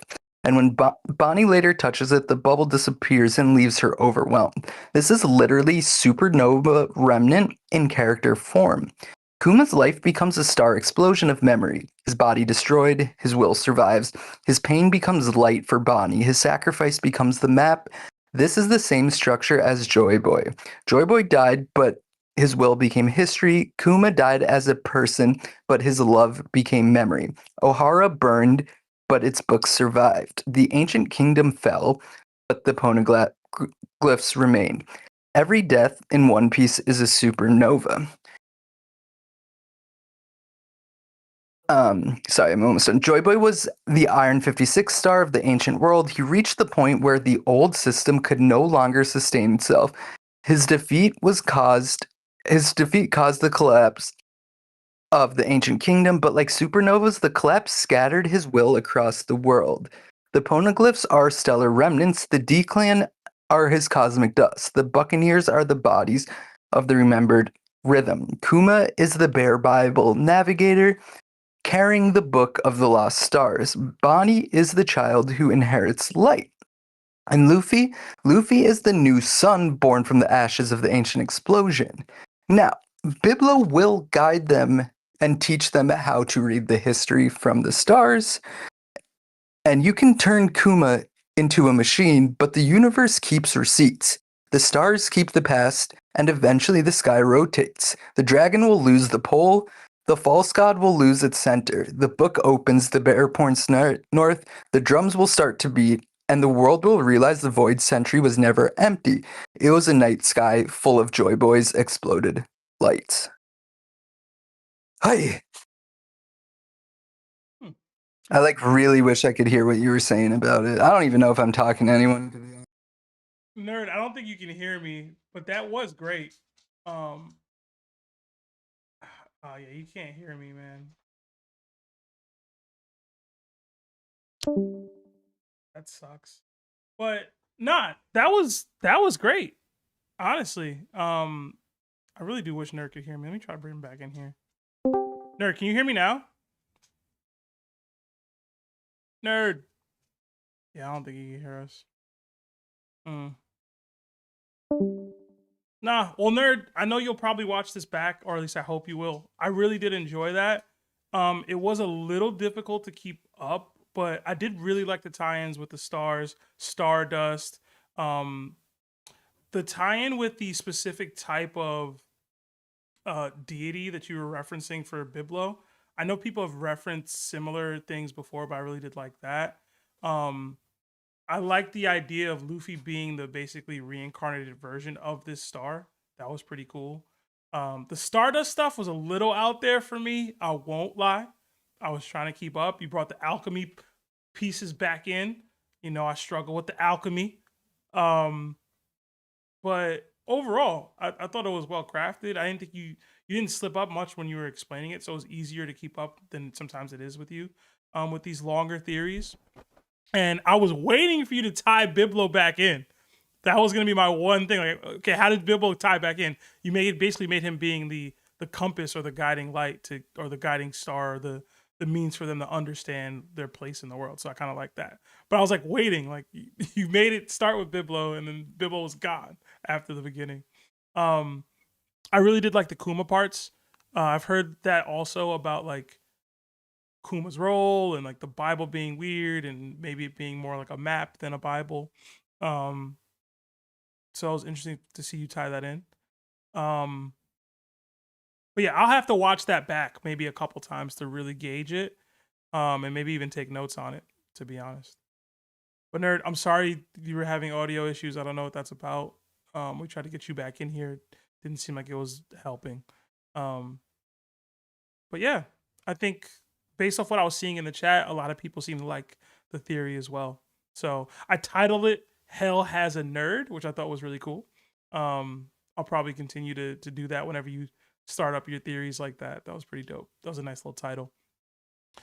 But all right, I hope you guys all enjoyed Nerd's return to the call-in stream. We missed you, man. I know people be talking a lot of crap about like how long the theories tend to be and stuff, but that's really the heart of this. Like, this is the One Piece theory crafting machine. That's the point, right? So appreciate you, bro. And if you are able to listen to this, I hope you're enjoying it, man. And looking forward to hear that other theory that you previewed us to start this, to start your call. So, but all right. I don't think we have any other callers, so I'm gonna wrap there. Plus, I gotta walk this dog, so and feed it. 8 already.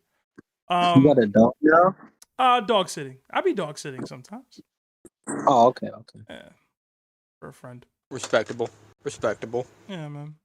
Couldn't tell you what they actually are. People always ask me what kind of dog it is, and I'm like, I think it's a French bulldog, but I never really know. But yeah, all guys, knows if it's a small or big. Yeah, guys, like the stream if you haven't already. Sorry again for the delay on all the call-in streams. I'm gonna try to make sure we don't go a month without call-in streams again. Work travel, life travel, B-Day travel, and Knicks games kind of made that impossible over the last couple. But I'm gonna do my best to make sure it doesn't happen again. We did get one more super chat. I'll read that before we close out. $5 from my name's Tenzo. It says, Seb, would you attend a Diddy party for Knicks tickets? Hell yeah. Hell yeah. Listen, Diddy, no question. Listen, as wild as Diddy be, clearly people were having fun at most of these parties until things went left a little later in the party. I'm a party exiter before things go left most of the time. No, you got to stick through to the end. For them the whole tickets. Thing for the tickets? As long as nobody's trying to oil me up and I don't see any really weird age problem behavior, why not? You getting oiled up by the end of that, dog. I gotta be oiled up? Nah, don't oil me up, man. Don't oil me up. Oh, I can't do that. I can't be a part of that. Oh, Nerd put any thought on Biblo making the poneglyphs? Oh, that was the other thing. I did like that as an option for how the poneglyphs kind of moved about. I thought that was a really good connection that could have been made there. Yeah. I didn't have any like deeper thought, but when you said it, I was like, oh yeah, that's another avenue. So, but yeah, guys, like the stream. If you want to participate in these types of streams, become a tiered member of Warlord or higher in our Discord, or donate your way in with $5 or gifted memberships. But yeah, glad to be back. Depending on how far this Knicks series goes, I probably won't have a call-in stream next week unless the Knicks win in 5. Or, just kind of how it is right now. Because game 6 would be on Tuesday. So yeah, I think it's Tuesday. Okay. Yeah, man. So, and then I have to travel again, not for work. My friend's having a housewarming and a birthday in Arizona, so I'll be away. I should still be back for next Monday's podcast, but yeah, actually that's next Monday. So I don't know, man. I'll figure everything out. Either way, probably no call-in stream next week. But yeah, y'all have a good one. Like I said, hit that like button, and I'll see y'all next time. Peace, y'all.